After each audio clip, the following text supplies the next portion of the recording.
The Jake Asman Show will begin shortly. Thanks to all these great Patreon members who help support the show.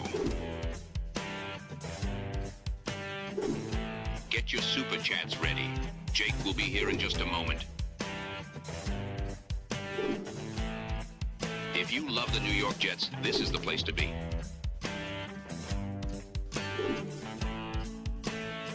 And now, the Jake Asman Show.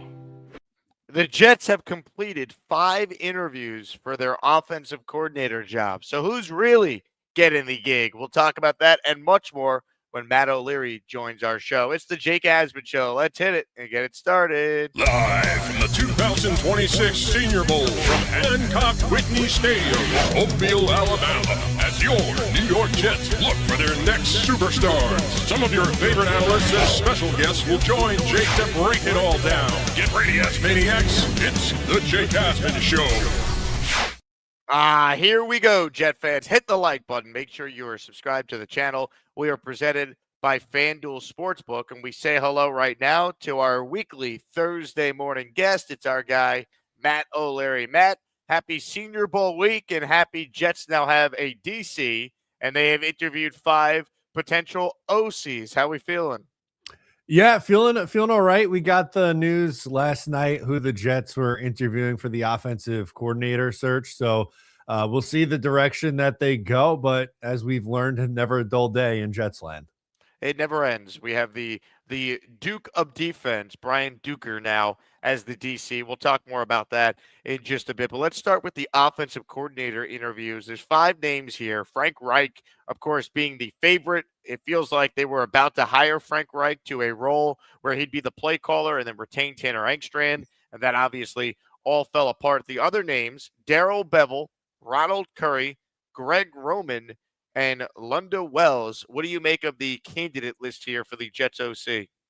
Yeah, well, I think it's very obvious that they want a veteran play caller, and I think Frank Reich is the reason, that's why he's the reason he's the front runner for the job. Greg Roman and Darrell Bevell both have extensive play calling history in their NFL career. It's been a little bit for Bevell. I know he's been the pass game coordinator for Miami for the last few years. But for Curry and Wells, they don't really fit that. Neither of them have called plays before. So you figure out why they were interviewed for this position. But I would say that Frank Reich is the most likely candidate behind Greg Roman and Darrell Bevell because of that play calling experience. All things point to Reich getting the job. What concerns me is no other team, and there's like 18 offensive coordinator openings around the league. No other team is speaking with Frank Reich besides the New York Jets. So again, Frank Reich in 2018 as your OC, awesome. Frank Reich in 2026 as your OC, it just feels like this is going to be something that Aaron Glenn regrets, because I think Tanner Engstrand, while he was not perfect, there was enough of an upside there where if you get him better quarterback play, he could have developed into a solid offensive play caller. I just feel like this is going to end up being a huge mistake if they hire Frank Reich. Yeah, I mean, you said it. I think in my video this morning, I said 5 years ago, this would have been an intriguing hire for the New York Jets. But, you know, a lot changes in the last 5 years for Reich. That was his last good year, productive offense. 2022 with the Colts, they had Matt Ryan as his quarterback. That was a disaster. They decided to move on. He gets a job with the Carolina Panthers. They trade up. They draft Bryce Young, number 1 overall. He doesn't make it through that season either. And he's been out of the NFL since that point and been an advisor for Stanford. So they're banking on history that's 5+ years old. And it doesn't feel like getting with the modern times of the NFL. They're trying to go back and find some. Well, this guy has a ton of experience. Great. But he was good 5+ years ago. And it doesn't move the needle for me. Yeah, I'm just sitting here just kind of befuddled. Now, I was out with Will Parkinson last night here in Mobile, and he brought up, hey, well, what if you got Frank Reich and then Greg Roman is your run game coordinator? Like, that at least would intrigue me, but why would Greg Roman take this job knowing that if the team doesn't win games, it's a sinking ship and everyone's getting fired? Yeah, it's a very fair point. And like, again, in my video talking this morning about all the different candidates, Greg Roman horrendous passing games always as an offensive coordinator, even going way back to San Francisco days, the first time around with Jim Harbaugh. But outside of the last 2 years, he's had an elite rushing offense in every single stop that he's had. So I'd be intrigued by him in that position as you described, but why would he sign up to take that job? I guess if he just wants to get back in the NFL and there's nothing else going on, but this is a hard sell. As we know, the Jets are a very hard sell right now to coaches around the league. The Jets are a hard sell. Well, I mean, that is certainly true. I guess it wasn't a hard sell, though, to hire the Duke of Defense. What was your reaction yesterday to Brian Duker being named the defensive coordinator? He has a Zoom interview, and then 18 hours later, never meeting Glenn in person during this process for a second interview, he gets the job. Your thoughts? The process was a little nuts, right? But after things fell apart with Wink Martindale, and based on all the reports, I am not surprised that someone like Duker got the position, right? I thought it would be someone who's never called plays before. It would be a lesser named guy, and Aaron Glenn is going to do the play calling on the defense. So I can't really say I'm all that surprised that they went down this route. And it's probably too early for him to be a defensive coordinator, but he's not going to be the one calling the plays. So I don't really know if it matters all that much. So once Wink fell through, I figured it'd go down this road.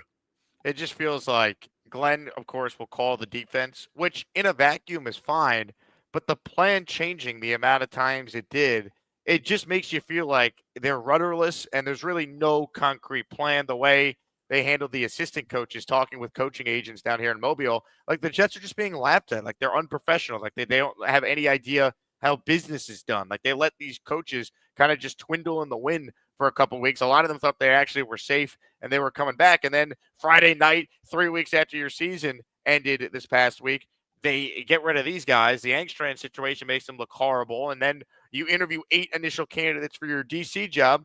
Duker is not even one of them. So it's like, what is actually going on here? It's unbelievable. Yeah, they threw out the initial list, right? You had 8 guys, you whittled it down to 1. Wink Martindale comes in. It looks like it's going to get over the finish line. It doesn't. And then instead of going back to one of the other guys on the original list of 8, they bring in someone entirely different and give them the job less than 24 hours later. Like, you really can't make this stuff up. What's your take on Glenn calling the defense? Are you pro that or against that? I guess pro that. I think, for how things went last year with Steve Wilks, I didn't like by the end of the year how he was pretty much like, hey, it's his defense, I'm hands off, right? Like he was a defensive coordinator before this. You could say all he wants that he's not a defensive coordinator or a defensive head coach. He's just a head coach. But I think if you're going to go down, you got to go down swinging yourself. And him taking over play calling, I think makes sense. And if the option was hire a guy like Wink Martindale, which I think would have been very similar to just going down the Steve Wilks road again, I would rather them take this approach where Glenn is calling plays and they have someone else in title as a defensive coordinator. Isn't it funny how we went from he's the CEO coach, he's going to hire a great staff, to half the staff was fired, both coordinators fired. Only Hugh Jackson is the coach you could point to after a year that fired both of his coordinators. And now the CEO coach has to call the defense. And he was reportedly looking for a, quote, head coach of the offense in these conversations with veteran offensive coaches. So everything that Glenn was hired on, we've immediately flipped and we're doing it differently now in year 2. Yeah, plan has completely changed, and that doesn't make me feel great. It makes me feel good going back to the Gase and Greg Williams days where they had the head coach of the offense and the head coach of the defense. And that was an abject disaster. It just doesn't give me much confidence going into the 2026 season. This feels like it's getting off the rails pretty quick. It's crazy. Comments, questions, super chats, cut the line. Hey, it's a Thursday. We're down here in Mobile. Let's do a giveaway, a Jets jersey of your choosing. I'm in Alabama right now, so I'm thinking about Broadway Joe Namath. That's one of your choices for a Jets jersey. Joe Klecko, Curtis Martin, Wayne Corbett, Darrell Revis, the late great Nick Mangold, or Keyshawn Johnson are your jersey options. When you enter for a daily raffle, you, of course, are qualified for a weekly raffle. Our top prizes are the following items: Garrett Wilson signed helmet, C.J. Mosley signed jersey, and a Joe Klecko signed jersey as well. A couple super chats. We'll get to your calls with Matt as well, and we'll start to talk about the draft and free agency and all the other storylines involving the Jets. Steven says, best duo on the Jets beat. Well, Steven, thanks for watching. Neither Matt or I, though, will ever be on the Jets beat. We like being fans and being able to talk about them as fans on our respective channels.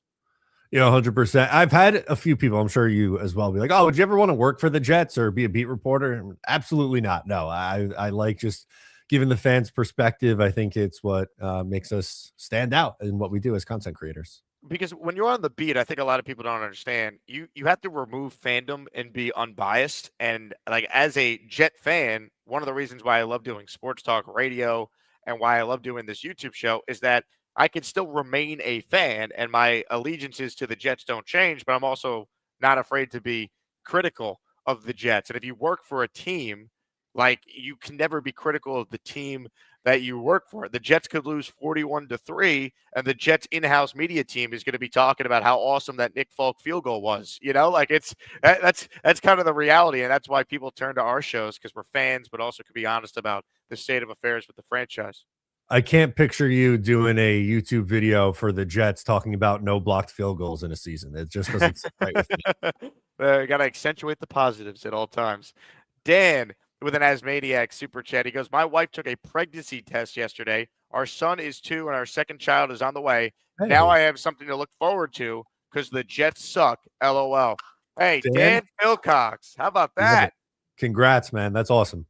Dan, I want to be the first to congratulate you on the sex as well. What? Calm your freaky down. Well done, Dan.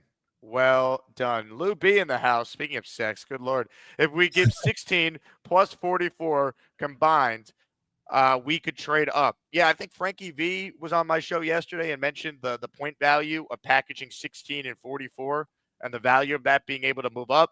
The Jets have all the opportunities to go about the draft however they see fit. As we sit here right now, Matt, are they going to be aggressive with these picks in trading up, or do you see the Jets trying to trade down and acquire more picks in this draft? It depends from where, right? Like the number 2 pick, I think, is the most popular spot where you have people saying, oh, the Jets should trade down from there. I don't think a team is going to be willing to trade up and give you a lot. If a quarterback came out, different story. If there was one there that was available and the Jets didn't like for whatever reason, I think it would have been easier to trade out.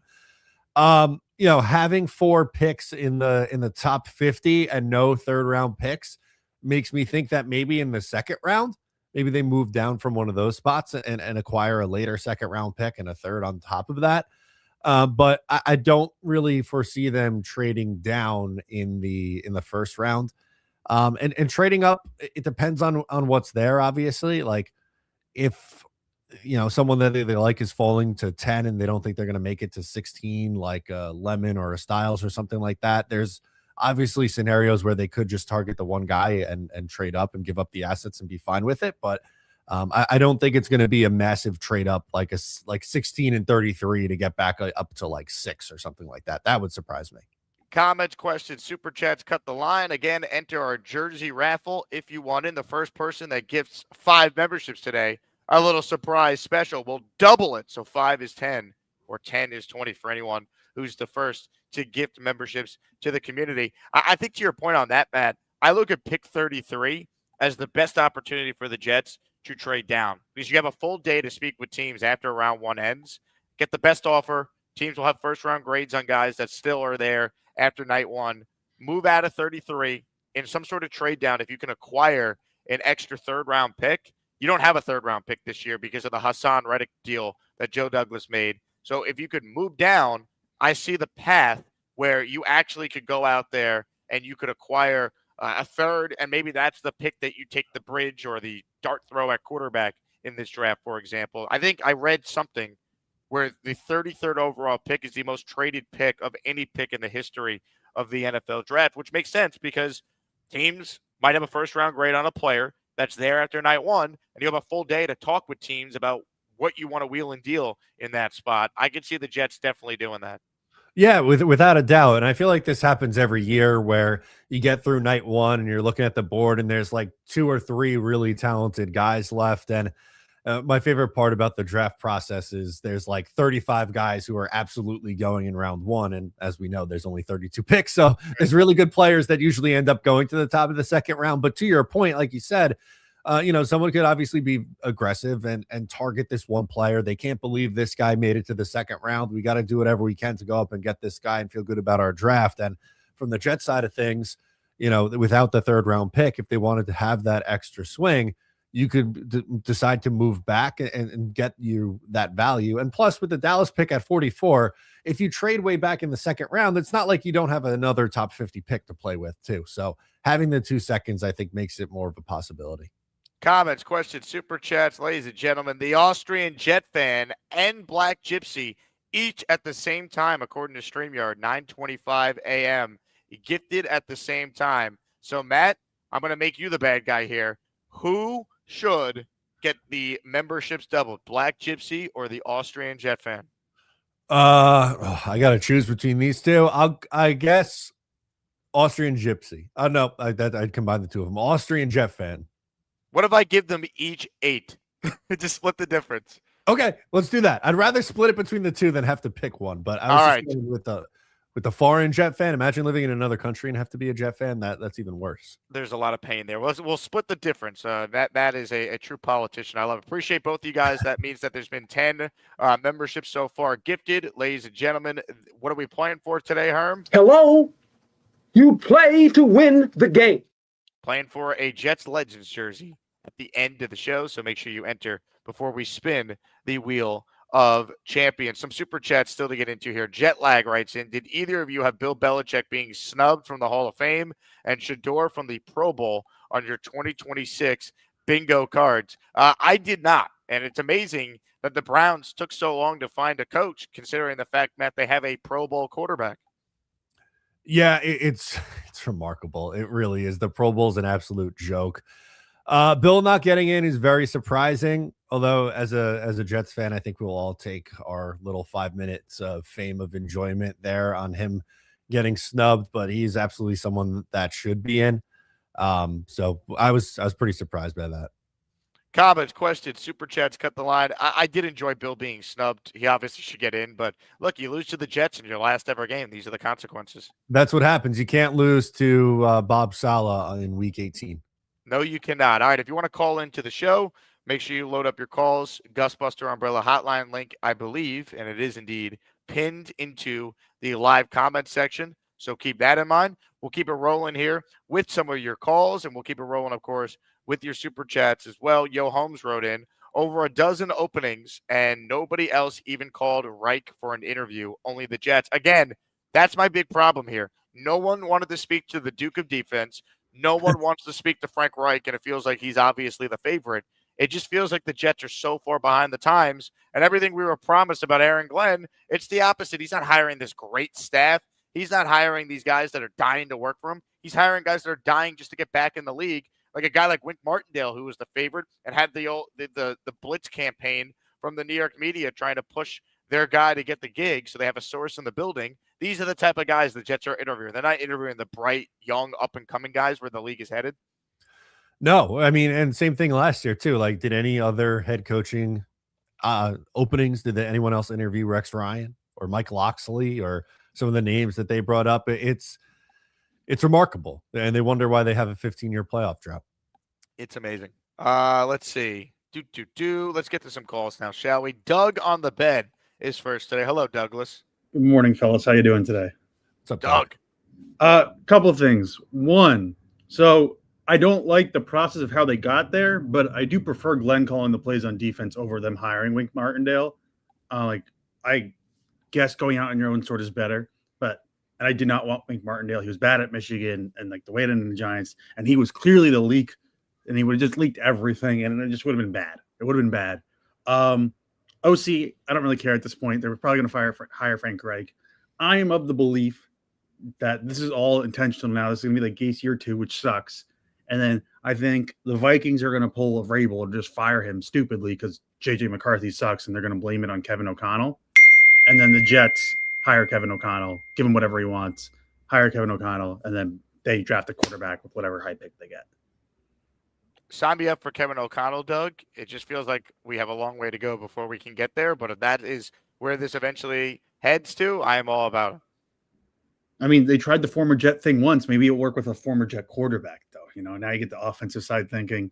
Also, how fast into the legal tampering period is Alex Anzalone a Jet? I think 15 minutes. 12:01 on Monday. He's a Jet right now. I've heard he's been sleeping at Aaron Glenn's house. But no, I do respect Glenn for going out on a sword. I don't think the wing thing would have been good. It's probably gonna be Reich. I think I watched your video this morning. I think I would prefer Roman because at least he was calling plays this past year. I know that wasn't good, but as you said, they'll always have a good run offense. Yeah. And at least he can somewhat think more modern than Frank Reich, who hasn't been calling plays in years. I think out of those options, I would pick Greg Roman. I would put Roman, Bevell, and then Reich. I know not great options, but no one wants to be here right now. Take the edge rusher you like the most at 2. Take the best receiver, and then I agree with trading 33. I think you can get it back, trading back 33, maybe get another second and a third, so you can have a third-round pick, because after 44, you don't pick again until 100 and something, and that screws over the Jets. And I know you guys like that for your draft shows when you just sit there for hours and hours and hours waiting for the Jets to do nothing. Oh, it's the worst. It's so boring. Also, I need to know, did you get my yay from last week as audio for the show or no? I did not get your yay. That's on Gator to get your A. If you didn't think your yay was worthy of being an isolated drop, I can't help you, Doug. That's fair enough. Should have been. I liked it. I don't call in as much as I used to, but that's fair enough. Give another yay. Let's see what we have here. Yay. One more. Yay. I don't. That sounds like it sounds worthy to me, Doug. Well done. I do what I can, guys. Looking forward to another great season in Jetland. It's Jets, Jets. I love Fireman Ed too. Doug, great work. Matt, I played the Gruden drop as a segue into the report that came out a couple days ago that Glenn called up Gruden and said, "Hey, man, any interest in joining my staff?" And John Gruden said, "Huh? What?" And then hung up the phone and started laughing. I maybe added that last part. Your thoughts on that report, though? John Gruden, an option for the Jets, at least in the mind of Aaron Glenn. Yeah, not surprised that he turned it down. Obviously he wants to get back into the NFL, John Gruden, but I don't think he's going to take the shot on being Aaron Glenn's offensive coordinator. He wants to be a head coach. Will he ever be a head coach again? I'm not sure if he will or not, but I don't know how anyone is surprised that John Gruden said, you know what, I'll pass on being the Jets offensive coordinator here. John Gruden, if he was an option for the Jets, I'd rather just make him the head coach right now, and at least we'll be entertaining and have some optimism until the games start next year. Yeah. And I mean, he hasn't been an offensive coordinator in 30 years, man. We're talking the early 90s, the last time he was an offensive coordinator. He's not coming back to be Glenn's. Come on. Yeah. Again, he wants back in the league, but he's not going to come back in the league to be on the Jets staff, because if it goes poorly, then there's no avenue for him to stay in the league after that. Yeah, no, exactly. So it's one that doesn't really make all that much sense. And we get another LOL Jets thing because they were denied by a Barstool employee to come and be their offensive coordinator. 11-5 Jaws says, Jake's rooting hard for Glenn. Why he wants the Viking guy. There's a difference in hoping Aaron Glenn could prove us wrong and figure things out, and then also saying in all likelihood he probably won't. And I'd love Kevin O'Connell to be the Jet head coach if he's available a year from now. If you can't process that through your small pea-sized brain, 11-5-7 Ja, I can't help you, because this guy every day writes the same thing. Every day. He's the ultimate Glenn bootlicker. And I'm not going to sit here and deal with it. Like, again, we have every right to be questioning this head coach. This process to get the Duke of football to be our defensive coordinator is pathetic. The Engstrand being fired on January 27th is pathetic. I'm down here in Mobile talking with coaches, coaching agents, front office people, other people in the media. And you talk about the Jets and people laugh. That's the reality on where we're at right now. That's what Glenn did, going 3-14 and being historically inept in year one. If he turns it around, he'd be a historic outlier.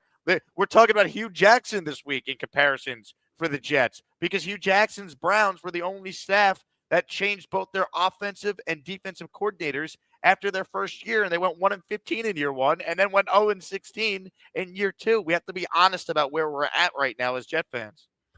Yeah, and when you laid that out, I mean, that's just so depressing, the Hugh Jackson comp. And I mean, Hugh Jackson got year 3 to start, which is absolutely insane. But if this is the route that happens in 2026 for the New York Jets with Aaron Glenn, I don't think he gets year 3. I don't know how anyone is confidently saying that he absolutely is going to be the coach in 2027, Aaron Glenn. I hope he is, because that means he turns it around, but he's got a lot of work to do. The Duke of defense, Brian Duker, is here to save the day. They don't know what the they're doing. Do you understand that? No, we got a plan, baby. Don't let go of the rope. Just don't let go of the rope. Simple as that. Don't let go. Joey R in the house. Joey, congrats on winning the Joe Namath signed helmet in our weekly Asmaniac raffle on Tuesday. Your Namath helmet has been ordered, and it is on its way. My greatest fear is we go 7-10 in spite of AG due to the talent we acquire, and Woody keeps this clueless coach, and we continue to suffer for another 4 years. Look, again, just picturing 7 wins feels really hard. Salah only won 7 games, and he had an elite defense. Like, if you don't have a quarterback, given the Jets' schedule next year, it's tough to find 7 wins, man. I really don't see them winning 7 games. I could be wrong, and maybe I will be. And if you're going to win 7, maybe you can go out there and actually win 9 and have a winning year. But it's tough to picture that, at least as we sit here right now.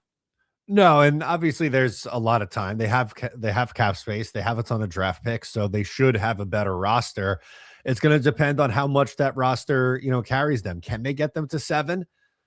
I have my doubts about that happening, but I'm so tired of watching just absolutely garbage football. I want to see this team take a step forward and actually show some signs of progress here. Wouldn't that be nice? Wouldn't that be something?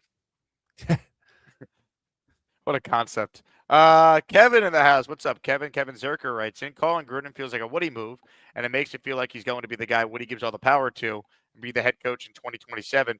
If you believe some of the reporting, it was Glenn reaching out. Zach Rosenblatt, who broke the story, said Aaron Glenn was the one who called. This wasn't Woody Johnson necessarily calling. Now, obviously, if you're making that call, I'm sure you got to go to ownership and ask for approval, given that Gruden is suing the NFL right now. But if we're led to believe the reporting is accurate, it was Glenn calling Gruden. Yeah, I mean, and we never know with Woody Johnson, right? Like, obviously, he's someone who's gotten involved in the past, and, he could have had Aaron Glenn call him, but I think it's really tough to say. It's tough to say. It probably falls a little bit on both of these guys, the issues that the Jets have been having. Comments, questions, super chats. They cut the line. Matt O'Leary hanging out with us. Jersey Mike says Evan Roberts predicts Gruden as the head coach next year. Thinks Woody was the one to reach out, and it's a sign of things to come. Gruden could be the head coach next year. I don't think it's a crazy prediction. I'd rather just take him now at that point than wasting all of next year. But a year from now, if Shane Steichen's available, I'd prefer him over Gruden. Kevin O'Connell, I'd prefer him over Gruden. Tomlin or McDermott, I'd prefer them over Gruden. So I think there'll be better options. The question is, do these guys want to work for the Jets? And then when you look at where the Jets are picking in the draft, the only way to get, I believe, a top candidate is if you're in prime position to get one of these quarterbacks that are coming out. Yeah, with the 3 first-round picks, I think they likely will be in one of those positions, and especially with their own pick, as much as that hurts to say in January when we're still 9 months away from the start of the season in 2026. But the ability to get a quarterback and to continue to build out the roster is going to be what's the attractive part of this job. And I don't think there's going to be 10 openings next year like there were this year. There was a bunch. So, hopefully the Jets are one of only a handful of jobs that open up. Comments, questions, super chats. Appreciate everyone tuned in. Joe with a super chat. Do we agree Woody contacted Gruden? Is there a chance Woody just pulls the plug on Glenn this week and brings in Gruden as the head coach? Will Woody do this? Again, you just hired a DC yesterday. For Woody Johnson to now act and fire Aaron Glenn, I don't see it. I think Glenn's the guy for this season. Yeah, no, I'm with you on that. It would be pretty bizarre if they hire the defensive coordinator or in the middle of their offensive coordinator search, and then they go, you know what, we're going to pull the plug on the coach. Like, I don't know, it's the Jets, so anything is possible, and I'm not going to rule anything out, but the chances of that seem very, very small. It's going to be funny if that were to happen, because then all of a sudden, like, you signed the Duke of Defense. I mean, was he making minimum wage? You could just rip up his contract. How would all that work? Yeah, poor guy. He's going to go, I guess, back to Well, he must have been out of a job, right? Miami had a new coaching staff, so I'm sure he could land on his feet somewhere. The Duke of defense, baby, Brian Duker. One thing I wanted to bring up: tweets like this from like Pat Leonard, and other people just piling on the Jets because they didn't hire Wink Martindale. Who, if he's so good, why was he out of the NFL the last couple of years? If he's so good, why were the Jets the only team talking to him about being a DC again? Again, like tweets from Pat, and I've seen Connor Hughes talk about how great Wink would be. Jordan Ronan, like the guys on the Giants beat that covered Wink, and we're getting stories from him. And like I like all these guys, but it's like, come on, man. Like, no, the Aaron Glenn might not be a great defensive play caller. The numbers in Detroit suggest he was mediocre at best.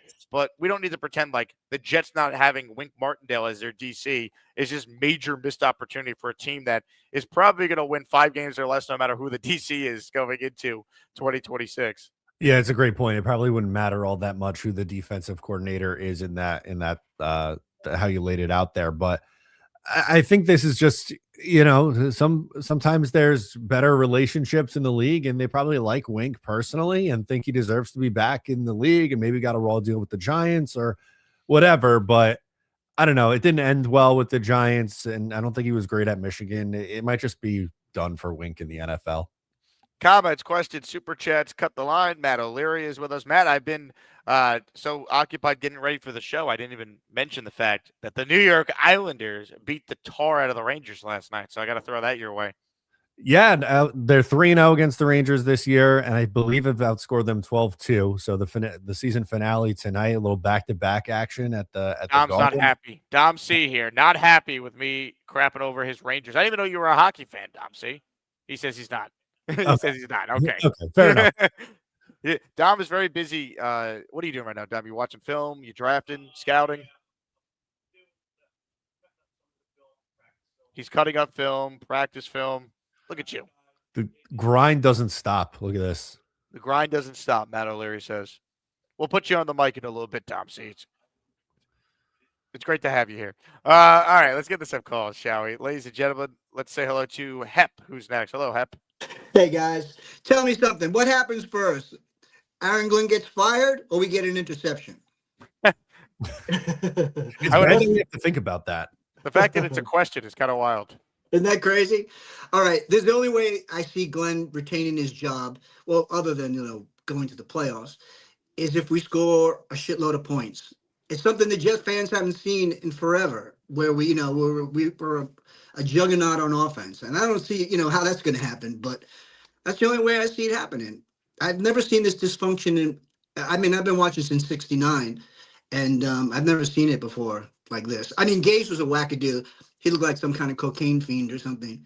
But, this guy, this is crazy. He came in with such bravado, and then he's like, he turned into a pumpkin overnight, It's crazy. I can't wait for the combine when he has to speak for the first time.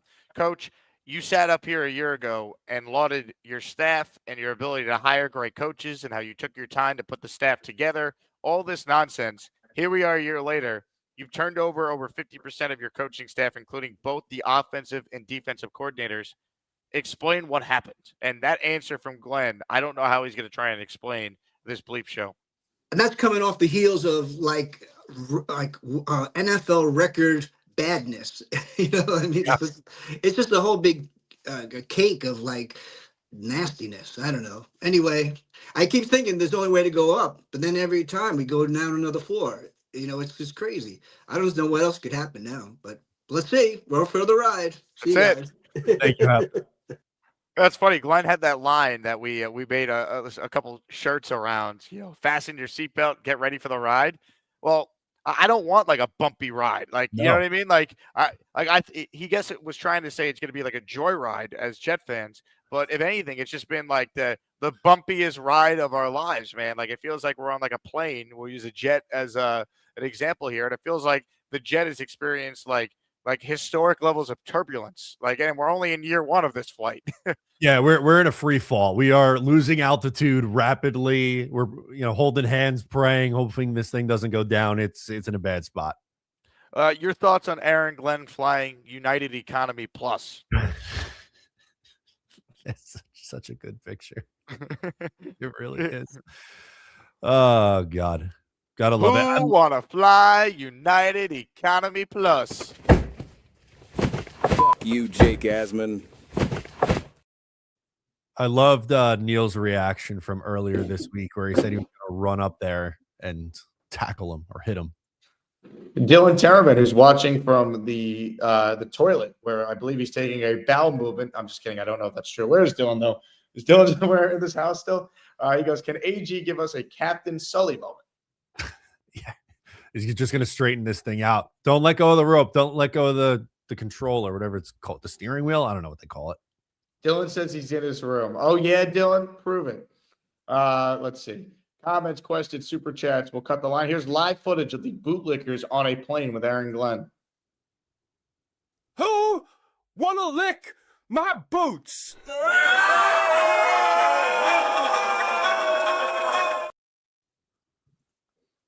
Incredible. Dylan Terraman is here. You see Dylan just flip off the audience. That's nice.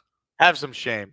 He claims he was going like this. I don't know. I only saw one finger from my vantage point. Also, my mic disconnected from my podcast mixer here, so I apologize for the poor quality and audio. Thank you to Gator for the heads up. I reconnected it, so it should sound a lot smoother now. Let's get to more of your calls here as Matt O'Leary is with us in his weekly spot. Jordan joins us now. Hello, Jordan. What's up, Jake? What's up, Matt? Jake, I hope you're having a good time in Alabama at the Senior Bowl. Hopefully you could give Glenn some pointers on some guys to draft.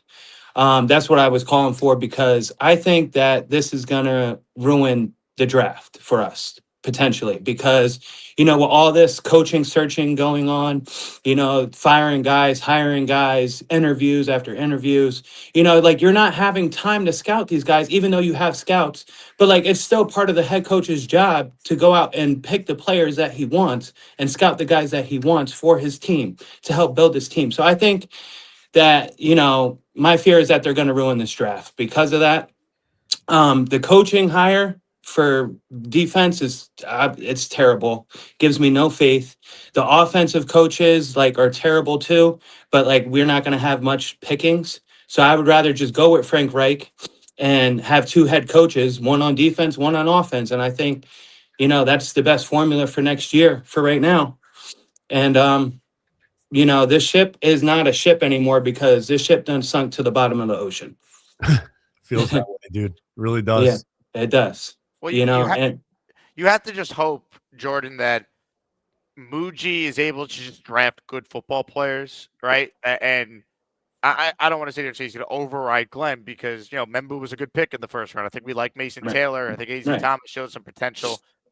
Just get good football players, regardless of what the scheme is, regardless of what the long-term direction a coach is. Just find talent and add talent to your team. And then no matter how it works out with Glenn, at least the next guy is inheriting a roster that does have some players on it, right? We feel good about the tackles. We feel good about Garrett Wilson.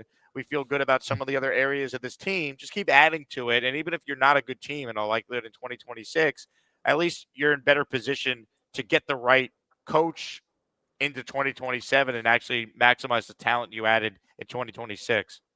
I agree with that. One last thing I want to say, too, is for safety, everybody's been talking about Cam Curl. Jaquan Brisker is a free agent. I would love to get him on this team. He's from Pittsburgh, Pennsylvania. He went to Penn State. That guy balled out in the playoffs for Chicago. He's still young. I would try everything my hardest to try and get that guy on this team, this free agency. I like it. I don't hate the name either. Again, I think safety is one of those positions you could spend in free agency to solve your problems there. Right. I'd sign two safeties in free agency and let Malachi Moore play in the nickel, play some hybrid safety, and kind of use them all over the defense. Yes, agreed. That's all I had, though, guys. I appreciate it. Good call, Jordan. Thank you. Comments, questions, super chats. Cut the line. Right now we are at, I believe, 10 gifted memberships for the show. We got a jersey raffle coming up. I'm going to gift a membership right now. Let's give someone else a chance to win a Jets Legends jersey. So if you want in on the raffle, gift a membership to your fellow Asmaniac. Matt O'Leary is with us, of course, in his weekly spot. Let's keep your calls rolling right now. But first, let me shout out who received a gifted membership from yours truly. Ladies and gentlemen, the following listener is now a channel member, and in the raffle, that will be Shaq Was Here. At Shaq Was Here is the YouTube name. He is in the Asmaniac raffle for one. Let's go. I hug him every day. I hug him every day. Woody hugs for all. Sco says, I just want baseball season to come back. Sco is already thinking about spring training, already thinking about the April games in the snow/rain. He's ready for baseball. Matt, the Mets, quiet offseason to start, making a ton of moves in the last week or so. How are we feeling about your baseball team? Yeah, I'm feeling a hell of a lot better. I mean, it was a horrible start, like you said, but I love the Bo Bichette move, love the big trade that they made for some pitching as well. And I think they have a good shot this year to be a playoff team. And obviously coming off a disappointing season, wanted to see them get back to that point, and I think they will this year.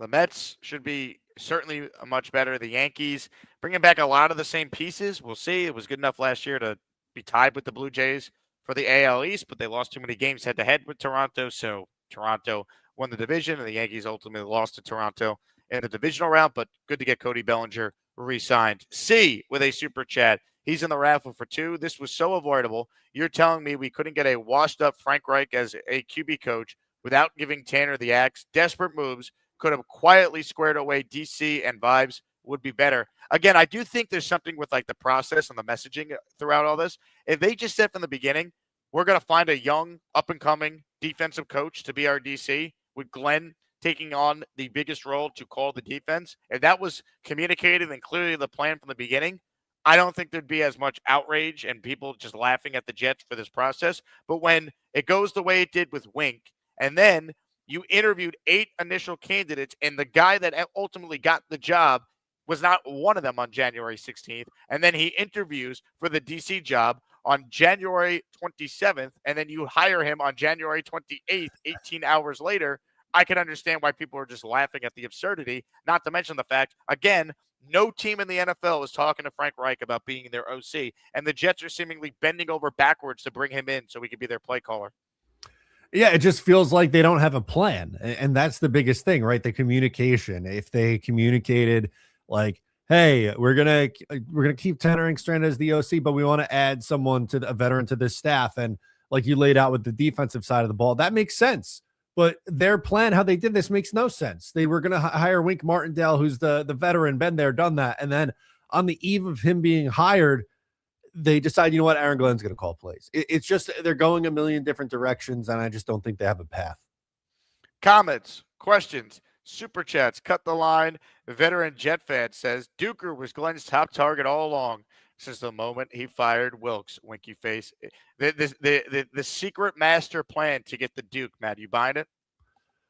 No, I don't buy it for a second. I think they're flying by the seat of their pants. Nothing like it.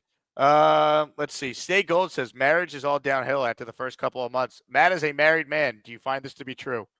Well, I'm still in the first couple of months, but I am happy. I like my wife. You don't.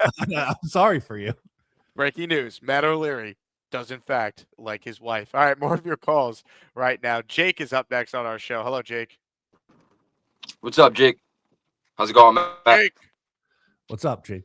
So, for QB, guys, I was thinking our best option, to me, is Trinidad Chambliss, and I'll tell you why. So, he's from Michigan, right? I'm pretty sure. So, he could play in the cold. And he's from, I think, D2 Ferris State. And I want to say he won an FCS title there. Or not FCS, a D2 national title, whatever that is. Right? So he played at the highest level of games he was at. Then he goes to Ole Miss, takes over mid-game, game 1, plays the whole season, goes for over 4,000 yards combined. He can run, but he passed the ball a lot, actually. I think he only had 5 picks, something like that. But I think he'll be able to play in the weather in New York. And Ty Simpson, in the games he started at Alabama, he never played at a cold weather stadium. He's from Tennessee. He played at Alabama. We saw that with Tua, who never played in the cold. And look at him in the NFL, you know what I'm saying? So I think, to me, the only guy who showed that he should be drafted and could be drafted to New York and could handle failure and work his way up is Trinidad Chambliss. And Ty Simpson against Alabama. I think he had a cracked rib, I want to say. But we saw Fernando Mendoza, how tough he was, right? And he would have died on that field to win a national championship. Ty Simpson doesn't want to hurt his draft stock, and he pulls himself and it's not like he's went to the hospital, right? He's on the sideline still high-fiving his teammates and stuff. So Well, one thing on that, Jake, I could tell I you don't know. from I actually know someone that I connected with that was a teammate of Ty Simpson's that I've been hanging out with down in Mobile. Yeah, yeah. He's a friend of Will Parkinson and Will's brother Charlie, who used to work for the Senior Bowl. And Simpson was really hurt, man. He had much more than just like a minor injury. The reason why he's not here at the Senior Bowl and he wanted to be here is because he's still hurt. So he was No, legitimately hurt. I definitely get it. I get it Chambliss for might sure. not be in the I don't draft, know. though. To your point on Chambliss, he's still trying to go back to school. He's appealing the NCAA's decision to not give him an extra year. And there's people who believe that he's going to win his appeal and get that extra year of eligibility. Yeah, so if he does win it, then to me, I don't know if there's anybody reaching for, because like I like Ty Simpson, but he didn't play enough. I don't know. He's not the prototypical prospect. I don't know if I don't want to reach for him in the first round. If I feel like if Chambliss doesn't come out, you might as well just try to sign somebody on like a 1-year prove it thing, like Darnold had, right? Like a McKee or something. I know you don't love him, Jake, but I'm just saying in general, because it's not like we're gonna win games this year anyway. You know what I'm saying? So I don't know. That's where I stand on it personally. And one more thing before I go about the head coach. So when we interviewed Rex Ryan last year, whose idea was that? Was that Mike Tannenbaum's idea or was that Woody Johnson's idea? I think both. I think it was a courtesy. Rex was campaigning openly for the job on ESPN New York and on ESPN television. And I think Tannenbaum, who works with him at ESPN, probably felt obligated to give him an interview. And I know Woody Johnson still has a relationship with Rex. So they probably felt like they were going to at least give him a chance to make his case in the room. Yeah, because I saw Mike T go on Get Up and say he thinks Rex is going to be the DC in Dallas. That's what obviously that didn't happen. They hired Christian Parker. And then he said that would be Rex's best shot at getting a third chance to be a head coach in the league, to be a DC first. So, but then why would you give him a head coaching interview, right? If you think he should have just, if you think he should just be a DC anyway. Maybe you're trying to help his stock, but it doesn't really make sense to me. I feel like someone really likes him in the building, and it's probably Woody. And then the call to Gruden yesterday. So I think Woody kind of already knows what's going on, even though he ain't the smartest dude in the world. I think next year he's going to take a big, big swing at someone, whether it's Rex, McDermott, Gruden, Tomlin. He's going to take a big swing because he's old, and I think he's had enough at this point. Two of those names are not the same, though. Like Rex and Gruden aren't on the same level as McDermott and Tomlin. No, I know, but I'm saying in Woody's mind, you know what he would perceive as a big name in his mind. You know what I mean? Rex to him is like Bill freaking Belichick. It's the most success he's ever seen. So yeah, you're not wrong. I do see for what it's worth, and we got a long way to go. Good call, Jake. I just think we are headed towards an experienced coach in some capacity being the Aaron Glenn replacement when it's all said and done. Yes, I don't think Jake was off base saying like they're going to go big name hunting. And obviously Gruden and Rex not in the same boat because they've been out of the NFL as a head coach for so long now. But it's still a big name. And I absolutely could see Woody, feeling like I got to bring in a big name. Giants are getting all this positive press after a good year, one with John Harbaugh. So I do think it's something that's on the table. Comments, questions, super chats, open phone lines for those of you who want in on the conversation. JD Surf City, who's not a channel member. I don't understand how JD has not been gifted a membership yet. JD, make sure you have your settings turned on so someone can get you a badge next to your name and all the emoji access and much more. The Tanner thing is ridiculous. Should have kept them over Frank Reich to see the O and help QBs. He's saying they should have just overpaid Reich. No way Reich demanded play calling. No way. Again, I agree. It's just such a flawed process. I saw this tweet from Michael Nani. I'll put up on the screen for those watching on YouTube. Frank Reich's last 4 years, 2022, fired midseason after a 3-5-1 start. The offense was averaging 14.7 points per game. 2023, fired midseason after a 1-10 start, 15.7 points per game, with Bryce Young having one of the worst rookie QB seasons ever. 2024 out of football, 2025 4-8 college head coach, and yet this is probably the Jets' best OC option. Matt, your thoughts? This is depressing. That's my thought. This is very depressing. And good on Nania for pointing this out because I think we need to add the proper context to it. But this is what you're looking at. You're looking at a guy who was fired from a head coach after a really bad start with a veteran quarterback in Matt Ryan. Then he gets the young guy opportunity. They trade out for Bryce Young. He was terrible in his rookie year. And then he's out of football and has a mediocre season in college. And, it's a shame. It really is. Comments, questions, super chats. They cut the line. Let's see. Veteran Jet fan says, I could see Green with the Jets and Aller under Reich. They're going to take some quarterback at some point here. Could be Taylor Green, who's down here in Mobile. Could be Aller for sure, who is that kind of like that big 6'4" QB that Frank Reich apparently has affinity for. To me, they're going to take a swing on someone. It's just a matter of how high in the draft is that swing. Like Simpson, to me, at 16 would be the earliest they could do it. I don't see the Jets taking a quarterback second overall, for example. No, I don't either. I know someone else who's down at the Senior Bowl has been playing well. Garrett Nussmeier, I think, is going to be a name that becomes very popular among Jet fans in round 2. Nice day yesterday for the Nuss Bus. Yeah, love that. And obviously curious to see what he does the rest of the week there. But I think that's going to be a name for Jet fans to watch going forward. Shout out to Snoopy, who just joined the Jake Asman Show Patreon. We got some new Patreon members. Get in our Discord. Make sure you sync the Patreon to the Discord. It's a new process to get people authenticated in our Discord. Go to patreon.com/Jake Asman Show. Snoopy, Moshe Bahar, Jesse Smith, Steven Stoller, Michael Perez, George McDonald, Andrew Malaya, Ted Rogerio, and Ken O'Connell, our most recent Patreon subscribers. Edutain Me writes in, is this a middling draft? We should be trading down. Where's the median value? Is it lower than usual? We should play the second round like the first.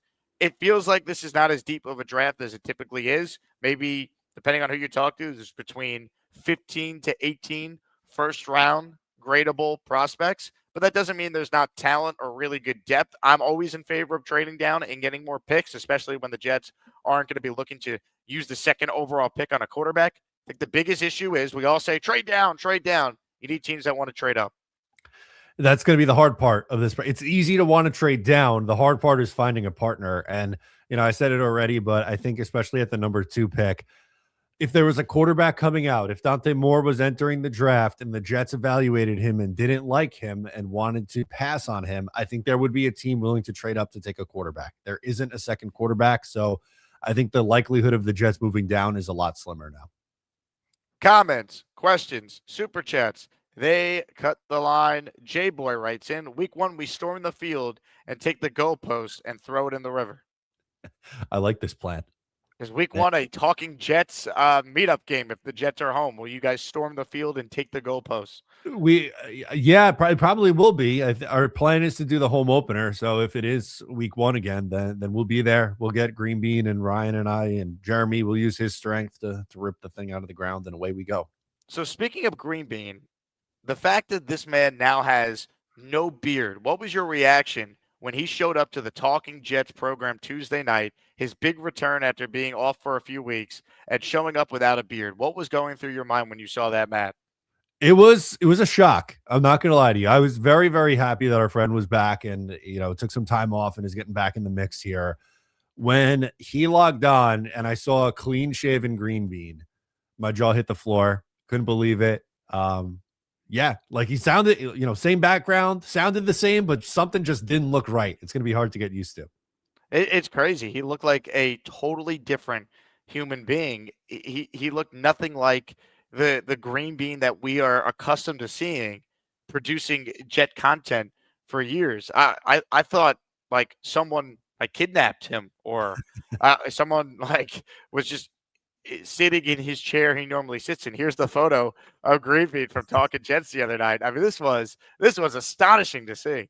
Yeah, it's a true shocker, man. And when like I said, when he logged in, I was like, he looks like a politician, right? Like, I don't know. This isn't the Green Bean we're used to, or the long flowing beard. It's just a totally different person. But so happy he's back and doing well.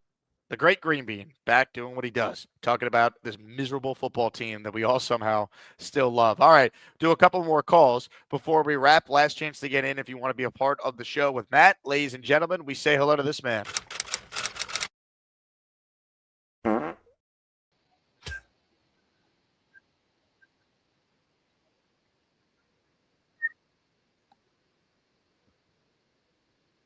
Is his amp plugged in? I don't hear anything. Now, it's never plugged in, but he thinks we can hear him, and it's always great to just sit here and just watch a man play guitar in the morning in his attic.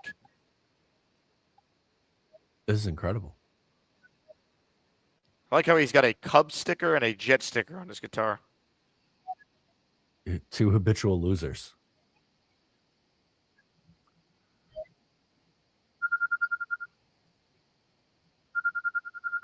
Someone's calling him. He's in the zone, though. He can't hear it. Oh, look at that. He thinks we could hear him, which is great. Go full screen on the beast.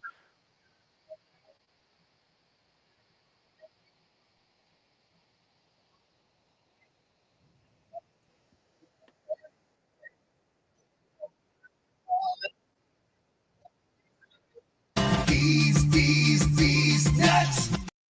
Ladies and gentlemen, a 5 spot has been gifted, which saves us all from having to watch more of that. 5 memberships from Mike D's Nuts to enter the raffle. Mike, hope you're doing well, my man. We haven't heard your name or seen your name in the chat in a little bit, so appreciate you. Super chat from C, who says, I think Jim O'Neill was the serious candidate.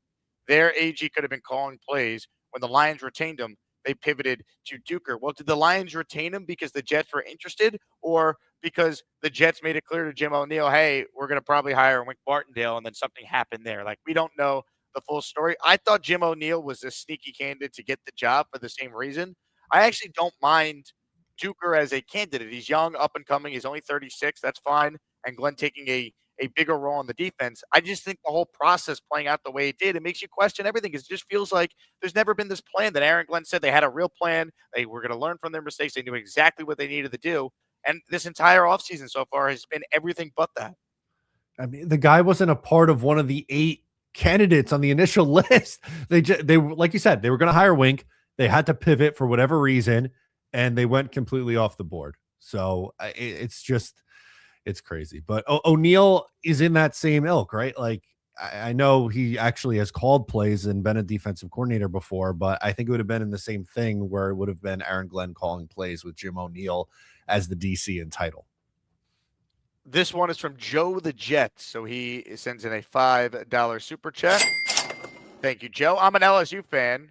Why is Brian Kelly, or I'm an LSU fan, and I believe he means to say the way Brian Kelly treated Garrett Nussmeier was awful. He's going to have a better NFL career than a college career. I'm on the Nuss bus for round 2. I like Nussmeier. Some concerns with him is, one, his size. He's like 6'1", so he's not the biggest quarterback. He's slender.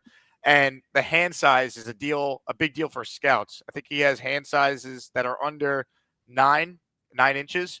And according to scouts, that is a red flag for quarterbacks. So, again, I'm not saying that makes him undraftable or any of that, but there's some things that are going to hurt Nussmeier, at least in the draft process among the scouting community. Yeah, and that, that's part of the reason why he's not going to go in round 1, and that's definitely a red flag. Unfortunately, you could find something with just about every single one of these prospects. That's a red flag, and there's no guarantee with any of these guys. So you just have to decide in your evaluation if you think the small hands is going to have an impact or not. Mike DeRamo in the house in the raffle for 2. The plan is that the plan changes whenever they want to change the plan. It's simple. They don't know what the they're doing. Do you understand that? The New York Jets under Aaron Glenn. All right, Matt, one last call, and then we will let you run. I'll stay on for the remainder of the show. Maybe I'll get Dom C or Dylan to come out of wherever they're coming from and stop by the kitchen, or the kitchen table that I'm sitting at right now, or the dining room table. What a great Airbnb we're at, though, Matt. Oh, there's Dylan. Did you do an MTV Cribs tour yet, or what? No, because the tour can only go as far as this camera. Oh, fair enough. That's it. This webcam. That's it. The kitchen's in there. There's some donuts. Go get us some donuts, Dylan. We need some donuts. We're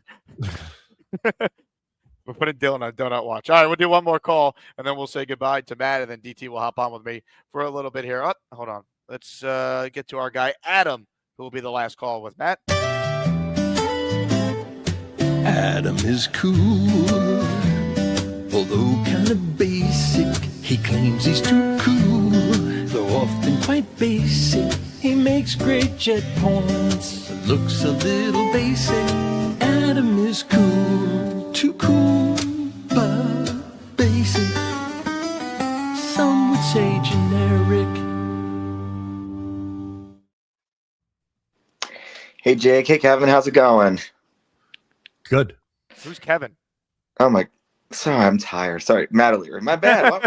Kevin O'Leary, is he your cousin? I don't know. Might as well be, yeah. Might as well Any be. relation? My bad. Woo. All right. Who's got a worse job than Aaron Glenn right now? I think Woody is so pissed off about how the season torpedoed that he's actually punishing Glenn by keeping him in his role and kind of making him go through a second season of torment.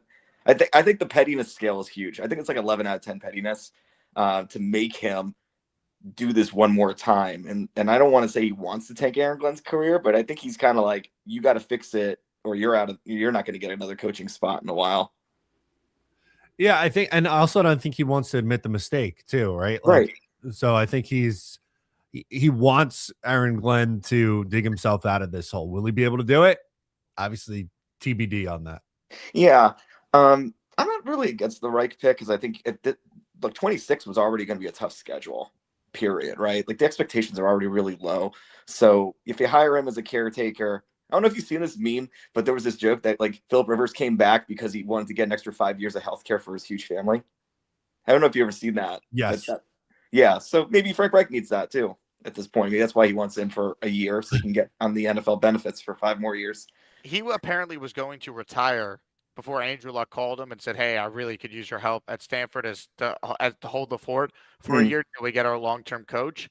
So the fact that he was already thinking about retirement, then he's back for a year. It's not very good at Stanford. They went 4-8. Right. And the Jets are the only team that's like, Frank Reich, please be our play caller. We're looking for a head coach of offense, and it's Frank Reich. Like, again, I don't know how any Jet fan could be like, yep, totally normal. This is exactly what a winning organization would do.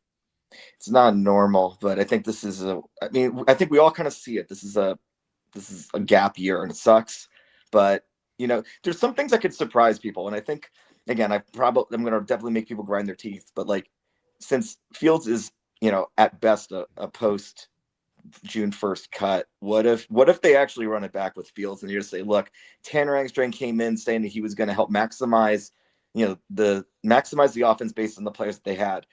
He definitely didn't maximize Fields. Would a more veteran coach, someone that is used to the comeback, be more sensitive to the things that Justin Fields is looking for, and is there a chance that we might actually, to our dismay, run this back with Fields as a starting quarterback? No, unless you want to march for Arch this early. You ready, Adam? I mean, we should be marching for Arch. What's the point of having the 18th, the 22nd, and the 24th picks in the 27 draft? What's the point of that? You're not going to get the quarterback you want. So, like, I don't want to root for the tank. I think you let things play its course and you keep Garrett Wilson from asking out, because I think that's like the last straw for all the fans. And I really credit Garrett for being such a company man, being so dedicated to this team. I mean, we love him, and we really. I mean, I also like secretly wonder if he's a voice in the room, saying was Tanner it or not, and they're going to listen to Garrett because Garrett's literally the last star on the team. I mean, again, I don't think they're calling Garrett being like, should we get rid of Tanner for Frank Reich? But again, I do think to your point on Garrett, you keep losing. Eventually, he's going to have enough. Eventually, it's going to reach a point where he does finally ask out. Like, there's only so many times you could go 3-14 with a star player like that. Like, he looks around the league and he sees all these teams able to flip it quickly, and here are the Jets who continue just to be a joke. Yeah, but as you were saying before, like the offense has a lot to work with, right? This isn't Frank Reich trying to rebuild an offense from scratch. If we go with him again, clearly he may. Yeah, there's a lot to work with here, and like, but no quarterback, which is the biggest thing you need to work with. Big problem. Wasn't the story of the year also that they were trying to force Justin Fields to being a pocket passer? Did I hear that right, or was I tripping? Well, they said they were going to let him play quarterback. Those are their quotes. Let him play quarterback, but I think they didn't really give him a chance to really showcase his legs as much as we had expected him to, right?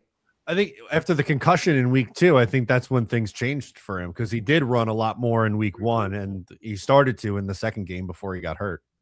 So I think at this point, I don't know, would he even allow for Fields to get cut, or would he punish Fields the same way, especially with that soft tissue injury excuse, if that was true or not? Like, I could see a situation where Fields is on the roster and everyone's going to be like, what the heck could be worse for this team? But like, at this point, would anyone really be surprised? I don't know. Woody Johnson said he couldn't throw. So I'd be surprised if he wanted to bring him back again for a second. Nothing should surprise us, but it feels pretty obvious he won't be a Jet. But I mean, Yeah. maybe they wait to officially announce what they're doing with him. Like, remember how long it took for them to eventually trade Zach Wilson? Yeah, exactly. It's a good point. So yeah, I mean, it's good to be back on the Jake Asman show. I know it's been a while, still celebrating the Hoosiers win. I'll talk more about that another time. But things. Who? Hoosier. Yeah, let's go, Adam. Oh, yeah, well done. Good call by Adam. Is too cool. I'm happy for that. He has at least some team out there that he could experience the ultimate jubilation. But look, if Indiana could turn it around, only took 100 years. So can the New York Jets. Must be nice. That's all I can say. Must be nice. Matt, enjoy the rest of your Thursday. I appreciate you hopping on as always. Absolutely. Enjoy your time down in Mobile. Matt O'Leary with us. Comments, questions, super chats.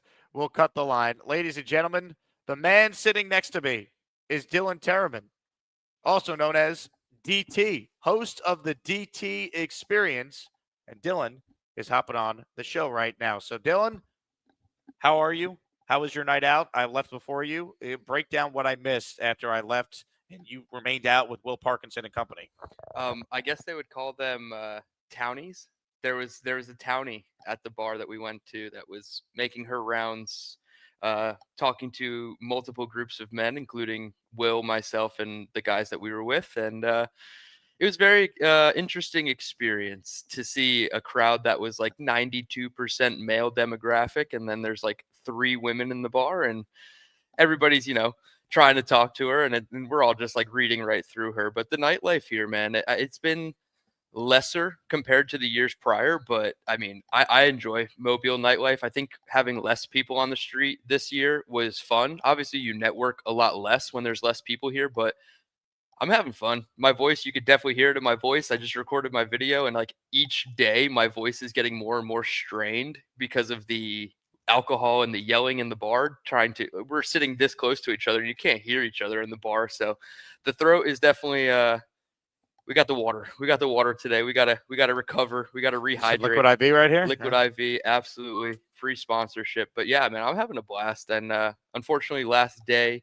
You leave today. I leave tomorrow, and that's gonna be it. But been a fun week. And as always, the Jets remain in the center of the news cycle. We have the Duke of Defense. We have an offensive coordinator search ongoing with 5 names. Let's get your take on the Duke of Defense, Brian Duker, being hired. If this is how bass-ackwards the New York Jets are. If Duker was the hire last year and it didn't work, you could easily pivot if you're Aaron Glenn and say, okay, we tried the first time lesser experienced defensive coordinator. I tried to run my system. It didn't really quite work. Now we can pivot to the veteran guy, not necessarily a Steve Wilkes or a Wink Martindale, but going from the inexperienced to the experienced guy, I feel like is the more normal path to do it. Where the Jets are just doing it completely backwards, and they went experience first. That went belly up after 15 weeks, and then now they're going to pivot to Brian Duker, which on paper, he's got a good resume, right? He worked with the safeties under Aaron Weaver in Miami. He worked with the safeties in Detroit with AG, so you can say he oversaw the development of Kirby Joseph and Brian Branch. They're both already phenomenal players, but now they're like superstars in the NFL. One already has a really big contract. So on paper, the resume is fine for Duke, but it's like the process of which we got here, and we've talked about this numerous times. Flawed process leads to flawed results. So I guess of the options, I will take Duker over Wink Martindale or Chris Harris. Finally got his name right, but it's not really like an inspiring hire altogether.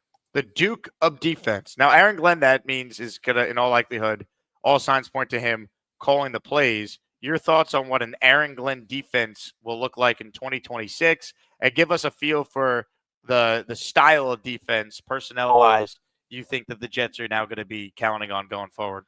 Yeah, I would guess it's probably going to be more of like a 3-4 front. So you're either going to have 3 down linemen or like a 5-man front with 2 stand-up outside linebacker types. I kind of referenced the Miami Dolphins of last year before they traded Jalen Phillips, obviously, to the Eagles, but you had Phillips and Bradley Chubb standing up on the outside, and then you had your 3 interior defensive linemen.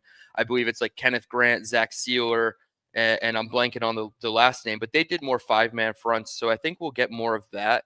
especially if Aaron Glenn is calling the plays. So now, like in terms of like scheme and coverage on the back end, I would assume probably more press man, maybe cover one type stuff. I don't necessarily think he's into like the cover sixes, which I know is like the big neutralizer for pass game. The I guess heightened pass game in today's NFL. Cover six is like the quarter half. You play cover two on one side, cover four on the other, and that's kind of like the neutralizer for the pass game. But I think it's probably going to be more aggressive in a good way, right? Anytime Steve Wilkes tried to get aggressive, it just really didn't work, and everybody was so predictable in terms of walked up linebackers, the overhang DB pinching down. Like we always knew who the fifth or sixth blitzer was going to be with Steve Wilkes. So hopefully we get a little bit less predictability with the defense, but I do think it's ultimately going to be a little bit more aggressive under AG, and it really has to be, because to try to run it back stylistically with what they did last year,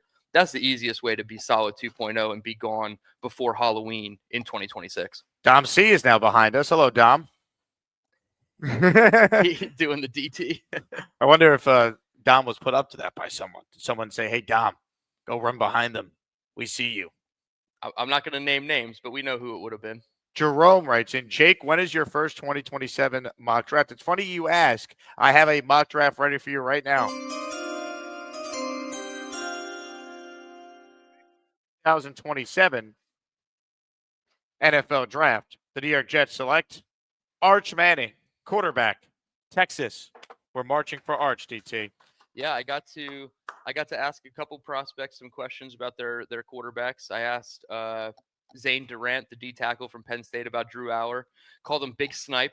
I feel like a lot of people were asking me about Drew Aller this year specifically, but in terms of next year, I talked to Jalen Kilgore with our guy Dom, and I asked him about Lenoris Sellers, and he's like, "Oh yeah, Lenoris is going to have a big year. They got good things working down there in Columbia." So I'm excited for the quarterback group, but yeah, it seems like no matter what, the pick has to be quarterback in 2027. Black Hockey Media says, someone mentioned it earlier, but why isn't Doug Peterson getting calls? Dude has a Super Bowl ring. He could still coach. This to me is befuddling. Maybe he just doesn't want to be an OC, but Doug Peterson won a Super Bowl. He went to the playoffs in Jacksonville in his first year. The fact that no one's giving him a chance to be an offensive coordinator, a little surprising. Maybe he just doesn't want to, and we're unaware of that. But again, like I think Doug Peterson than Frank Reich is my play caller. Peterson was the actual play caller on that Eagles team. It wasn't Reich. Yeah, no, exactly. So yes, if in a vacuum, I would totally rather have Doug Peterson than Frank Reich.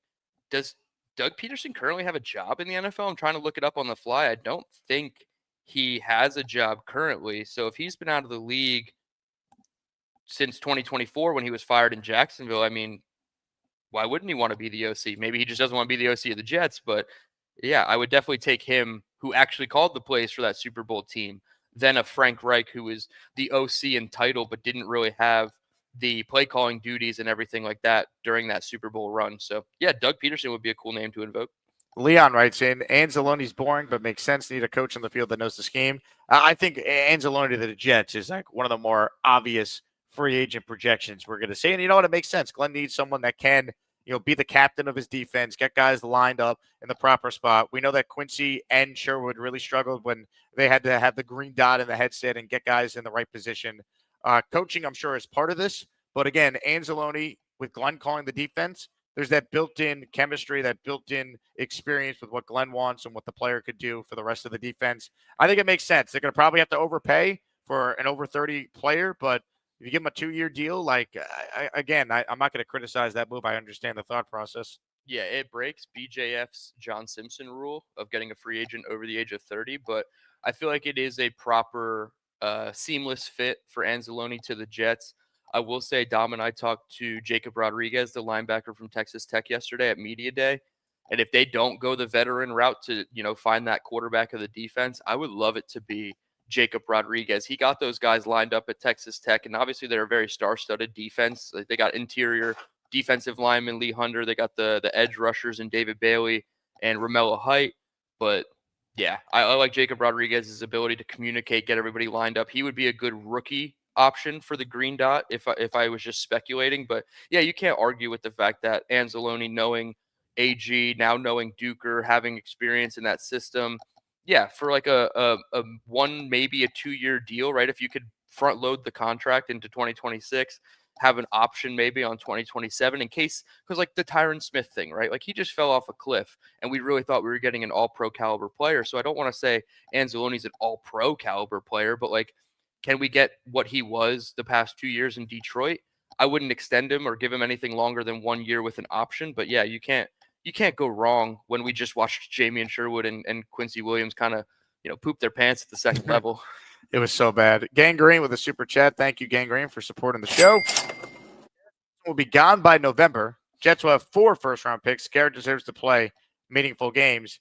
Again, they signed him. I don't think that they're just going to get rid of him that easy. Now, look, things change quickly in the NFL. We know this, but the bare minimum you're getting for Garrett is 2-1s if you're dealing him, and I just don't think the Jets are going to end up trading him. I think they're going to need someone to be the face of the team, and Garrett signed the contract. He knew what he was signing up for. I don't think the Jets are going to trade him, and again, I could be wrong because I've been wrong plenty of times talking about things I think the Jets should do or will do, and then the opposite happens, but I don't think Garrett will be traded. What say you? Yeah, they made him untradeable at the deadline this past year, and we saw what happened with Sauce Gardner, right? The contract allowed for Darren Muji and the Jets to move off of him before the money really affected, future dollars and cents on this team. So now that we're an extra year into the Garrett Wilson contract, I would assume that language is not as conducive to try to trade him away. Now, can you get, an offer of 2-1s plus like they got for Sauce Gardner? And then you have to obviously, debate internally if it's worth it. But like you said, he's the face of the franchise. He's the guy that, despite everything, he really goes to bat for this team on social media when people are talking smack about the Jets and taking their little pot shots. Garrett Wilson is usually the one, right? We go back to the Stephen A. Smith stuff, and he was, firing back at Stephen A. So to get rid of a player like that would obviously stink, but to have him, he's going to be 27 at the end of next season, and he's experienced absolutely no winning. It's really unfortunate for him. So I don't think it'll happen like projecting a trade, but if it ultimately happened because the team starts 1-6 at the deadline and they want to do the Sauce Quinnen thing all over again, I wouldn't be entirely surprised. My only thing is, it felt like they were trying to make a philosophical shift to focusing on offense first after being a defensive first team for so many years throughout this playoff drought. So I would hate to see Garrett go. He's one of the few Jets that's really you can get behind him and root for him left on this roster. So I would project no trade, but wouldn't be surprised if it ultimately happened. If he were to be dealt, at least 2-1s and then some, right? Yeah, because they were denying offers of supposedly 2-1s or the equivalent of 2-1s at the trade deadline from what the reporting was, and then they made him untradeable. So yeah, if you get blown away by an offer, you'd probably have to do it. But yeah, if you got 2 first-round picks, then you have 4 first-round picks in 2027, you have 2 in 2028.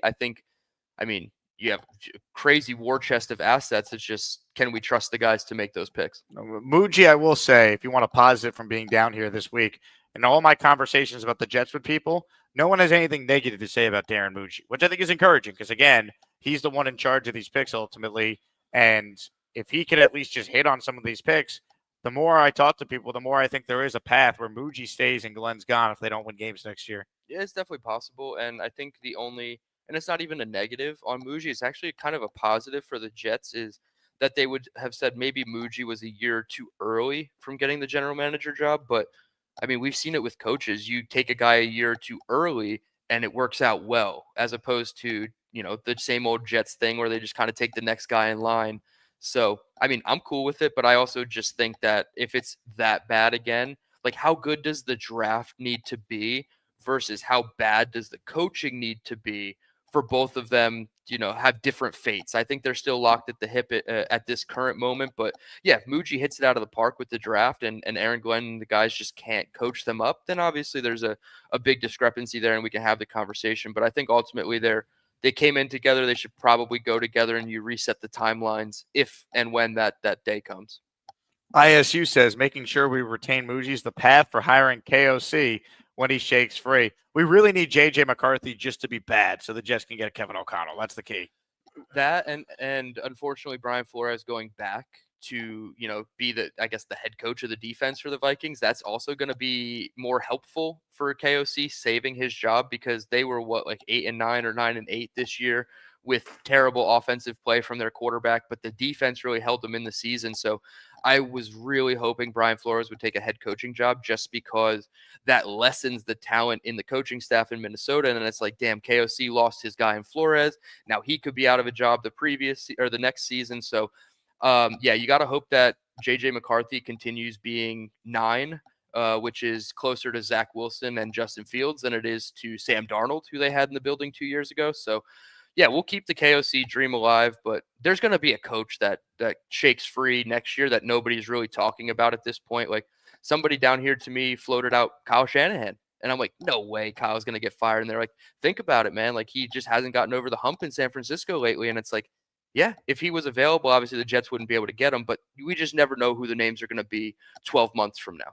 I do think that if the Jets could have a good draft, add some talent here, all of a sudden, Muji would put together 2 good drafts. You have the 3 ones. They might say, let's keep them and let's find a head coach that could work with him. And that all could go out the window if they hire like a Tomlin who says, I want my own GM. I want my own personnel guy. But again, Joe Schoen, no one thought he'd stick around with the Giants. And he's still surviving with John Harbaugh being brought in. So the half measure of all half measures with the Giants. You just never know. At least like Schoen should have been gone because his resume is brutal. The draft selections have not panned out. Free agent signings bad. So it's like, but we only have 1 year of sample size with Muji, and it's been mixed results. So we'll learn a lot more now with 4 picks in the top 44. With Joe Schoen specifically, do you credit him for the Jackson Dart selection in the draft, or would we credit Brian Daboll for coaching him up and having him almost ready to be the QB1 coming out of camp in August? Daboll, I think, because Daboll was like, that's the guy, and apparently he wanted to take him at 3. He had that much conviction in Dart, and you give Schoen credit for orchestrating the trade, but again, like, that's the bare minimum of a GM's responsibility to know how to navigate the draft board and move up and get a guy. Like that's like the bare, like again, like that's minimum what any GM who gets a job of one of 32 should be able to call their teams and wheel and deal. Exactly. I think Daboll gets more credit for Dart. Mm-hmm. And now they're looking at Charlie Weiss Jr., his coach at Ole Miss, obviously son of Charlie Weiss. So that would be a cool pairing if they were able to get that for him in the building, because I think Jackson Dart is very talented.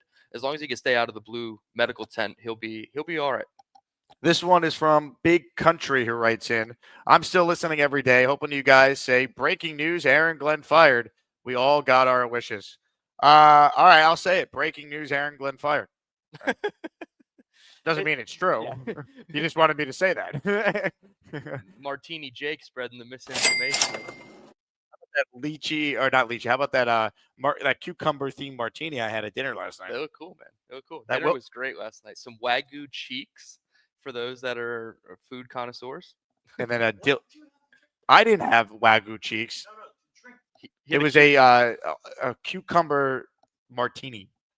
It was excellent. He was Martini Jake last night. It was fantastic. And he was wearing a hat in a nice restaurant. I was too, but just like our guy Nate Hackett. I don't think it was that nice a restaurant. There was multiple people. Yeah, it was very good. Just like the quote unquote steakhouse who went to. I'm like, this is a bar. This is not a steakhouse. Yeah.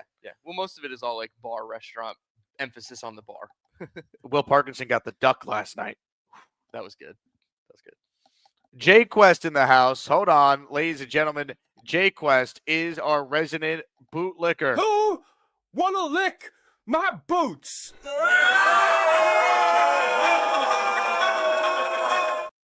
That's Jay Quest wearing the Bart Scott Jets jersey in that video.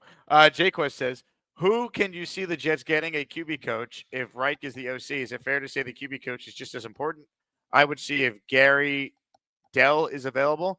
Well, I think the OC is way more important. I think the QB coach with the Jets was important because you hired a first-time offensive coordinator, and they said that they were going to, quote, coach up Justin Fields. So we're thinking, oh, okay, like they really believe in their ability to get the most out of him. Then you looked at who the quarterback coach was, and it's a guy who's barely had experience coaching quarterbacks and is a former running back. It's not like he's a former quarterback that can kind of like be, hey, I used to do this. I used to see it like this. Like Charles London has never taken a drop back in a collegiate or professional setting as a quarterback. Yeah, I was an advocate of going the former quarterback route, which technically Frank Reich is, right? He started 7 games for the Jets in their 1-15 1996 season. So technically you would, check that box as a former quarterback coaching up your quarterbacks. But at the same time, I would probably rather a younger guy. Like there's guys like Scott Tolzien, Sean Mannion, Davis Webb, former quarterbacks that are like still in their 30s and still more innovative guys than Frank Reich. But if we were going to go like an old head route, and maybe Frank Reich could help with this just based on his connections and his time in the league, I've been a huge advocate of Bill Musgrave, currently with the Cleveland Browns quarterbacks coach. He's been there for the last 3 seasons, but obviously all the turnover that they have there, does Monken want to retain him? I don't know, but he has 21 years experience in the league, 19 as an OC or quarterbacks coach. He oversaw 3 Pro Bowl quarterbacks in his tenure, including Derek Carr. And I mean, I absolutely hate Derek Carr. So the fact that he can even make him like a playable person in the NFL was definitely a good mark on Bill Musgrave. But I think he's got the short end of the stick in Cleveland right now, having to be forced upon, Dylan Gabriel and Shedeur Sanders and that whole mess of a quarterback room there. So I would love a Bill Musgrave if we're going to go like the old head route, but give me an innovative guy who, like, I'm not saying Kurt Benkert, but like a young quarterback who can help the development of a 22, 23-year-old quarterback. I feel like that would go a lot further to help the Jets and benefit their success. No doubt. Tom Roseman in the house. He gifted a channel membership. Let's go, Tom. I hug him every day. I hug him every day. Let me ask Dom C if he wants a Woody Johnson hug. Dom, would you want a hug from Woody Johnson? Give us a thumbs up or thumbs down. Dom C, he's in for the hug. Fantastic. He likes a warm hug. Says he's like Olaf. Love that. Veteran Jetvet says, Jake and DT, what do you guys think about the Jets trying to trade for CJ Stroud? Reich loved him, and you might be able to get Stroud for 2 1s with his stock down. 1, I don't think the Texans are going to trade Stroud. And 2, I don't want CJ Stroud. I know plenty of people who know what's really going on with the Texans and all the stuff behind the scenes. I don't think Stroud can handle playing in New York based on my conversations with people here that are associated with the Texans. I think Stroud is very online. I think he cares a lot about what people think. I think he's got some immaturity issues based on some of my conversations this week with people who know the Texans really well. I don't think it'd be a good fit in New York. I would not trade 2 first-round picks for CJ Stroud. Yeah, that's a tough one. In a vacuum, CJ Stroud would be an upgrade, obviously, over what we have at quarterback. But when you add in all the outside noise variables and elements to the CJ Stroud thing, he just looks like a mentally broken quarterback. And I feel like if you are the Jets and you're trying to escape hell, right? That's been the narrative. We're just trying to get out of hell. We're not even trying to, go from worst to first in the AFC East. We're just trying to be competitive in some degree. I feel like a CJ Stroud to me is not like, I would rather have Kyler Murray, and then Kyler Murray comes with a ton of baggage, but he is not a broken quarterback in terms of his mentality. I feel like CJ Stroud, because of that defense in Houston, like he's not, like he says, he doesn't have to be Superman, but it's like, dude, there's got to be moments where you need to be Superman. And that Pittsburgh, or the Patriots game specifically, he was the furthest thing from Superman in that game. That pick 6 was ugly from CJ Stroud. So they do have to make a decision on his 5th-year option this year. They'll pick it up because that's what makes sense financially for the Texans. But I don't know if I would trade 2 1s. Now, if the price was lower, where it was like 1 first-round pick and like a second pick, I would probably do a 1 and a 2. But again, like talent alone, we would do the trade. But everything all encompassing, it makes it very hard to see the light at the end of the tunnel for CJ Stroud in New York. This is a great super chat here for so many different reasons. Matt Dawkins in the house, $20 super chat, 5 raffle entries. Hit it, Lowski.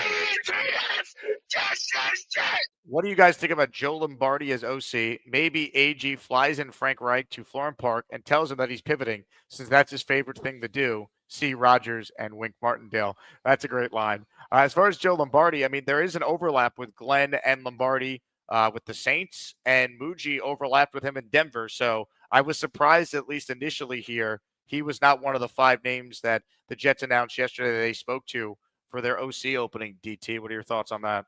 I would take a Joe Lombardi, 100%. There's the obvious crossover, like you just mentioned. I thought that he probably didn't need to be fired out of Denver, but when you couple that with the domino effect of, Davis Webb potentially becoming the OC in Denver instead of him getting poached and going somewhere else, it would make sense for the Jets to add him to the list. And like we saw with Duker, he wasn't part of the first 8, and then they got a random virtual interview and got the job. So could they do the same thing with a Joe Lombardi? I think that would be cool. But yeah, I think of all the names, he's more inspiring to me than Greg Roman, right? Like Greg Roman, like come on, man. We talked about it last night at dinner. Like that would have been the perfect OC candidate last year for Justin Fields, Yeah. right? If you want a running style quarterback, it's like Tanner Engstrand drop back pass playing with timing, and then you go get Justin Fields. So Greg Roman to me is a little uninspiring. Maybe Lunda Wells would be the guy that I like the most out of these guys on the list. Darrell Bevell, please. Come on, man. Like, what are we doing? So, yeah, I would take Joe Lombardi in a heartbeat. Bucks Fanatic has gifted 5 channel memberships. You know what that means. Cover your ears. Not safe for work. Here's Angry Todd Bowles. It's inexcusable. You don't make excuses. You gotta fucking care enough where the shit hurts. You gotta fucking care enough where the shit hurts. It gotta fucking mean something to you. It's more than a job. It's your fucking livelihood. How well do you know your job? How well can you do your job? Well, you can't sugarcoat that shit. It was in the fucking excusable, and there's no fucking answer for it. That's no excuse for it. That's what you tell them in the locker room. Look in the fucking mirror. Thank you, Todd. Thank you, Bucks Fanatic. Comments, questions, super chats. DT hanging out with us here live from the Airbnb. Final day of Senior Bowl practices gets underway at 1:30 local time. DT, who has been the biggest winner in your opinion through the first 2 days of the Senior Bowl? You can only say one player. The biggest winner through 2 days is who? Ooh, that's a really, really hard question. Can I give an offense and a defense? Fine. All right. Offensively, I think it's got to be Ted Hurst from Georgia State. Certainly doing his thing on the one-on-ones. Completely off my radar. Had no idea who he was coming into the event, and I love that aspect of the Senior Bowl because you can't watch all 300 guys that get the invites down to Mobile. So I would say Ted Hurst, the wide receiver from Georgia State. Defensively, that's a tough one. I think Derek Moore from Michigan. He had the viral rep against Markel Bell, the tackle from Miami, and then he continued having a really good day in the team periods and the one-on-ones yesterday. I tried to focus more on O-line, D-line yesterday, but I would say the Michigan guy. But that's a tough one when I can only pick one guy. The Michigan guy, yeah. To me, and obviously I haven't seen all the practices because the Jets have prevented me from doing that with all the breaking news. Jacob Rodriguez, I've been really impressed with watching him. Dom C had a great interview with Jacob Martinez. So here's what I'm going to do right now because it just came up on my timeline here. 8 minutes ago, Dom C posted it, and he changed his Twitter handle. Finally, baby. Everyone go follow Dom right now. Let's prove the magic of social media. At DC_NFL Draft is Dom C's Twitter handle. If you want to follow along, I just put the link in the chat. But let's right now play a portion of Dom's outstanding interview with Jacob Rodriguez, who I think could be in play for the Jets. He is a linebacker out of Texas Tech. So he got a lot of Heisman votes this year for how good he was with Texas Tech. Let's give Dom C some love here for an outstanding interview with the Texas Tech LB. Here we go. Let's listen in. Jets fans, what's happening? Dom C here with Jets X Factor. Able to grab Texas Tech linebacker Jacob Rodriguez. Jacob, man, congratulations on being here. I know all that, the whirlwind of getting here, probably from Texas to here, has been crazy. Like everyone traveling. How's it been so far? What's your week been like? Yeah, give it all to me, man. Yeah, it's been great. I think I love that Southern hospitality. Everybody here in Mobile has been super accepting and super appreciative that we're here, and yeah, just thankful to be here, thankful to play football, and ready to go. Had a good day one yesterday, and so we're looking to have safe and healthy practices moving forward. Absolutely, and the linebackers on both teams have been on fire, just firing off the ball. Talk to me about this past year for you. Not to say that you came out of nowhere, but your name kind of rose right up the ranks, and when everyone was talking nationwide about the best linebackers in the country, what changed for you this year at Texas Tech, and what what can you take away from this past season that you can bring with you to the next level?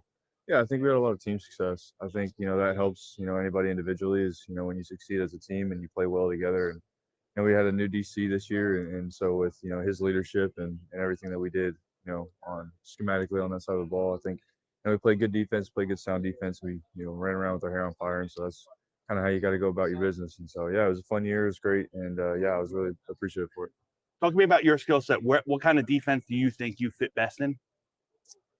Gosh, any defense. I feel like I can move around and play. Mike playing downhill. You want to, you want to scrape outside. What's your strong point? I feel like I can play all of it. I can play Mike. I can play Will. I can play Sam. I can play downhill, single gap, single backer. But I can also scrape and overlap, and I can play lone coverage. I think I can do a lot of good things in a lot of different systems. A couple more questions, and I'll let you go. Talk to me about the coaching so far. What has struck you different from what you had over at Texas Tech?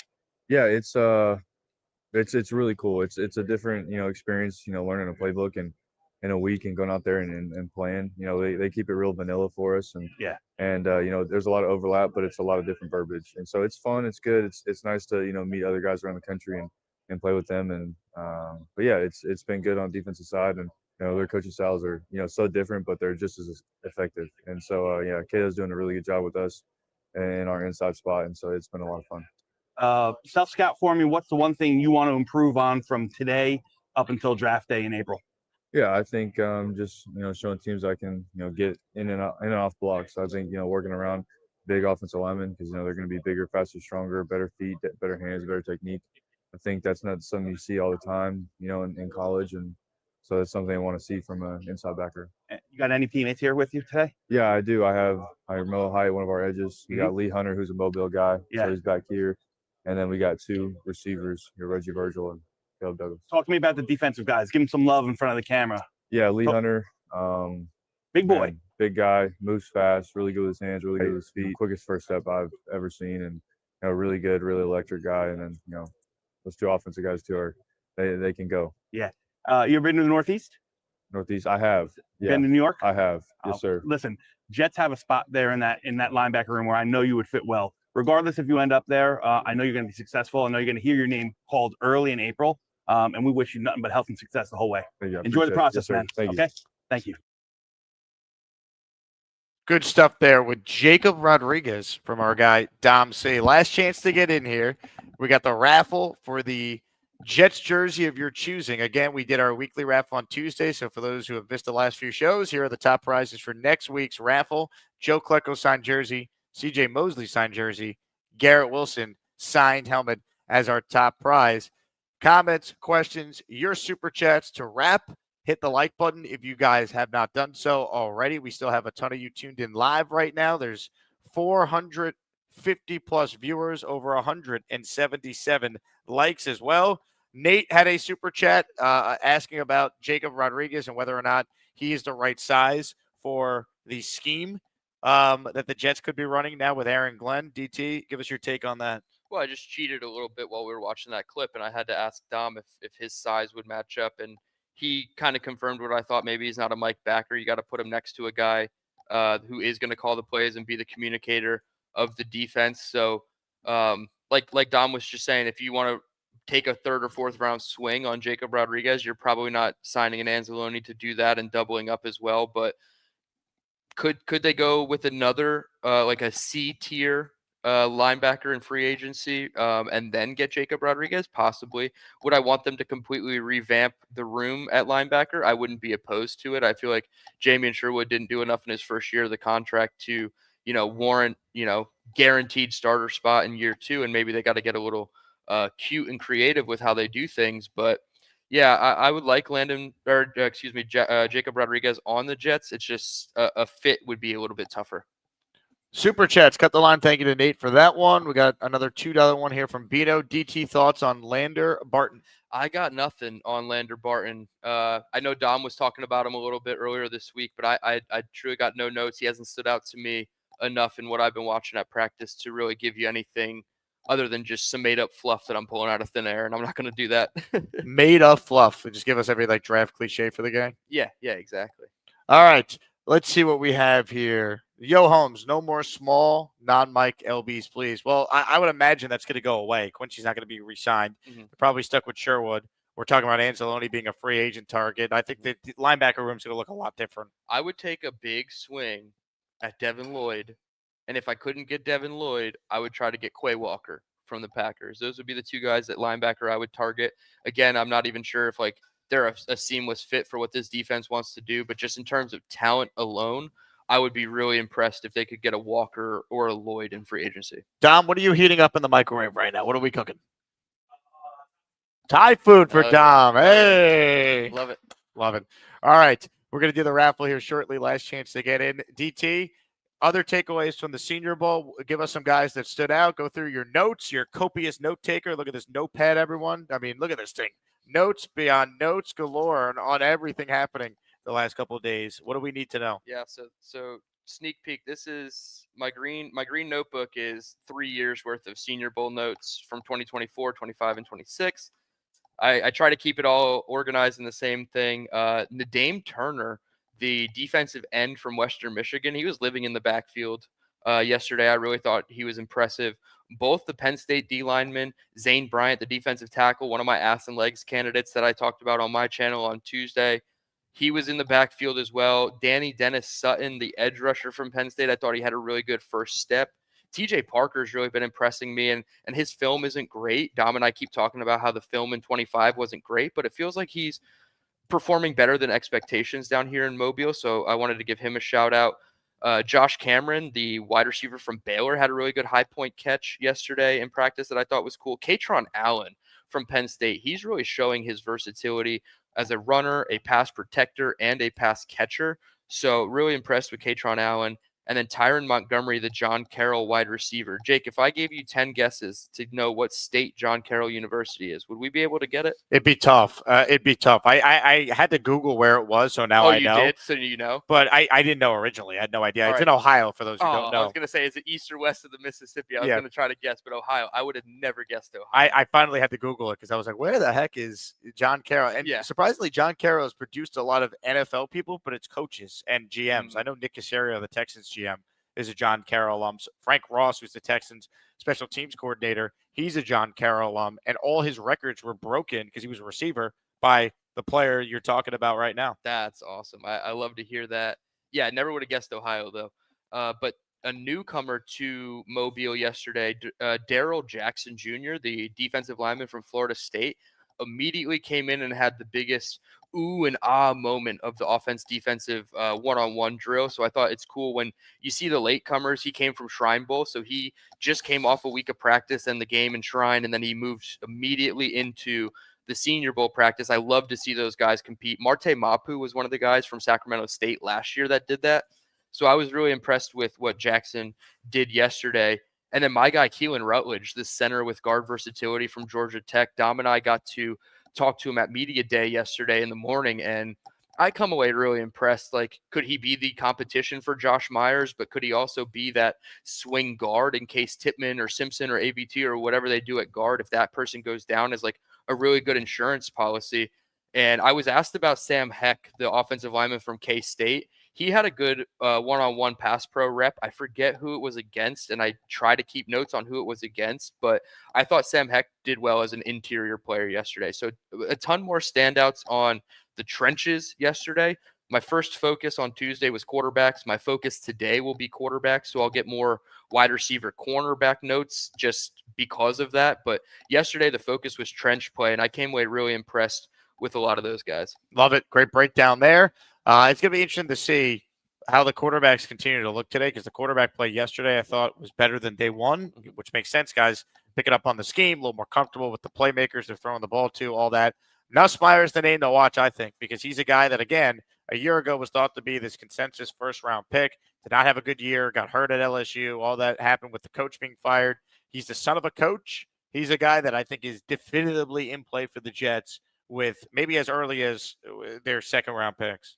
Yeah, that was the hope with Nussmeier, was hopefully he could elevate himself up into that top 50, maybe top 75 range. I don't know if I've seen it fully from him. If I had to pick one quarterback that I feel like has shown me the most throughout the 2 days of practice, it'd be Taylon Green from Arkansas.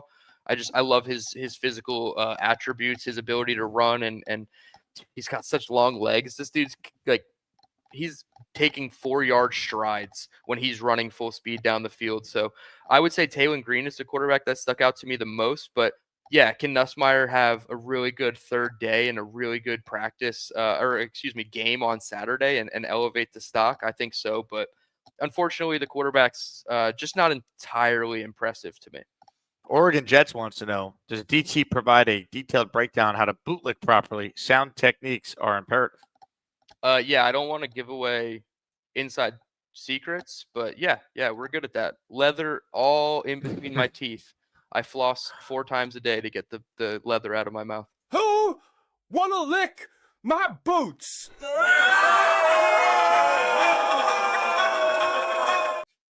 The bootlickers assembling. Everybody's a bootlicker, whether it's AG, Woody, anybody. The craziest was when Jaquez yesterday wrote that the Tanner Engstrand debacle was the first time he started to loosen his grip on the rope.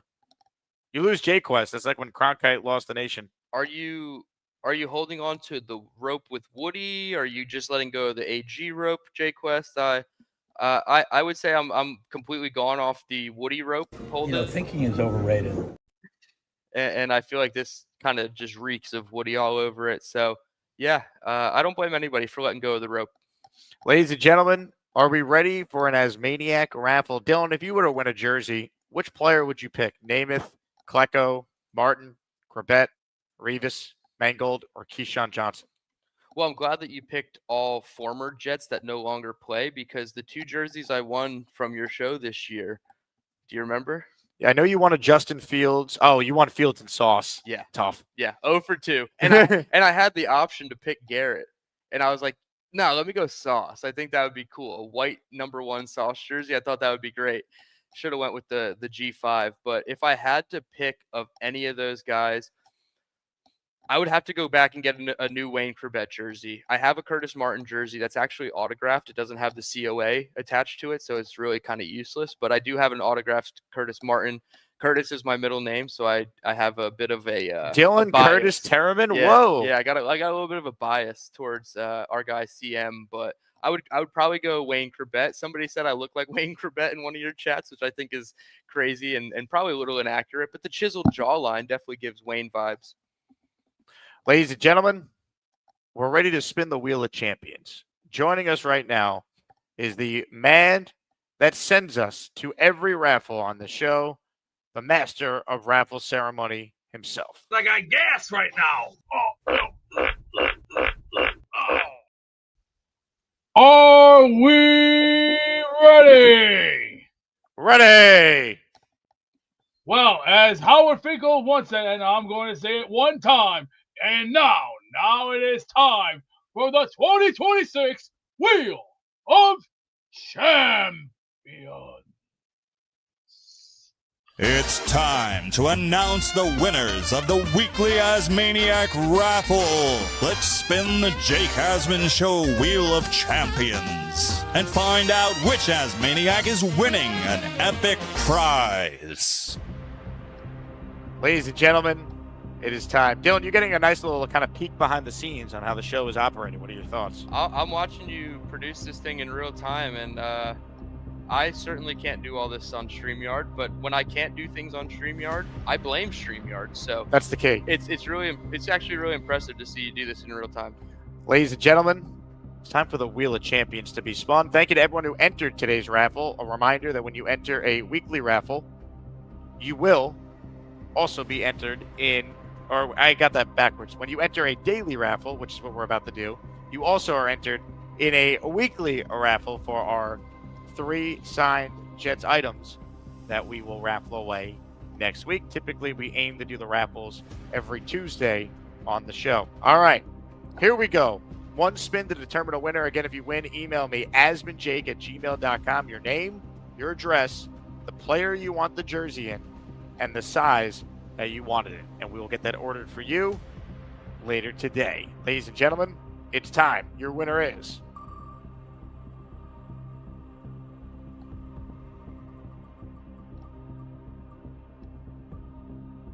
the winner is Black Gypsy. He says, I'm winning. I'm sending the Duke after Jake. Black Gypsy is the winner of today's daily raffle. Let's go. Let's go, Jets! Let's go Jets! Let's go Jets! Let's go Jets!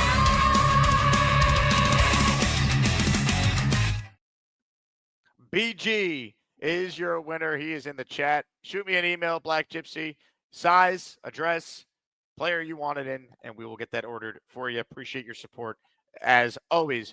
DT, any final thoughts? Plug your channel and plug all the content that you have coming for every Jet fan out there who's starving for more content. Yeah, absolutely. Just Dylan Terman, as you see it on the screen, that is the YouTube channel. We have the flagship program, the Dylan Terman Football Show, which, by the way, having my media credentials say Dylan Terman Football Show on it, nothing better, man. The Dylan Terman Football Experience. Yeah, The DT yeah, Experience. that's what you love to call it. So, yeah, the flagship show, the Dylan Terman Football Show. We also have Draft Talk with DT. I have 2 Senior Bowl recaps on the feed, which you can also check out on the Believe in Jets audio-only podcast feed, BLEAV. Believe in Jets. That is the new audio-only format for most of my shows. And we'll be doing, pre-recorded and live shows all this weekend, breaking down everything we saw at Senior Bowl. So Dylan Terman on YouTube, I certainly appreciate it. We are 4 away from 1,500 subscribers. So by the time I open the app on YouTube Studio, if we had 1,500, I will know that it's all because of the great Asmaniacs in the community. DT had quite the experience last night, according to veteran Jet fan, saying some chick in Mobile had the DT experience. Dude, the bar that we went to afterward, like I started talking about, that the one girl, she was really trying to experience something. It might not have been DT specifically, but as soon as she mentioned she was a divorcee with a 3-year-old kid, everybody kind of turned around and walked away. Calm your freaky down. Incredible. Coming up on YouTube, the other guy in this Airbnb will be going live. Our guy Dom C will be joining Nick Shine on Nick's YouTube channel. So tune into that if you guys want more coverage from Mobile and more conversation about the Jets. Thank you to Dylan. Thank you to Dom for his cameo on this show. Of course, thank you to Matt O'Leary for joining us for the first hour of the show, as he always does on Thursdays. If there's breaking news, we'll be back this afternoon. If not, since we'll be out at practice, you'll probably get some pre-recorded content airing on the channel. So keep that in mind if you're looking for more. And, of course, we'll be back at it tomorrow morning. Robbie Sabo will join me at 10 a.m., get his thoughts on what has been, of course, a chaotic week for the New York Jets. But for DT, I'm Jake Asman saying thanks again for watching, and I leave you all with one clip that I feel needs to be played. Go Jets. I'm just like moving and grooving. Get your football. Let's work on ball security. Get... We cannot have any fumbles. Ball security, Jay. Yep. Secure your balls. This is the ball. If you hold it like that, it's going to get knocked out. Protect it. Like this. High and tight. Yep. So this is my football right here going in the toilet. What? No. Ball ball security, man. High and tight. That's why we keep losing. The whole point of this exercise is to manifest change. We're trying to get a win. Scatterboo time. Giants it's not scatterboo time. You just put the ball in the toilet. Flush your toilet. Let's go. Is it going? It's not. Is it going down? Oh, damn it! Smell that toilet water? Oh, good God, man! I'll tell you what. If the Jets do win, Sean, you're calling in every week and you're putting the football right back in the toilet. Oh, hi. Jake wants me to ask you to click on the like button. That's right, Lane. And if they don't subscribe to the Jake Asman Show, this team may never win another game. Let's go Jets.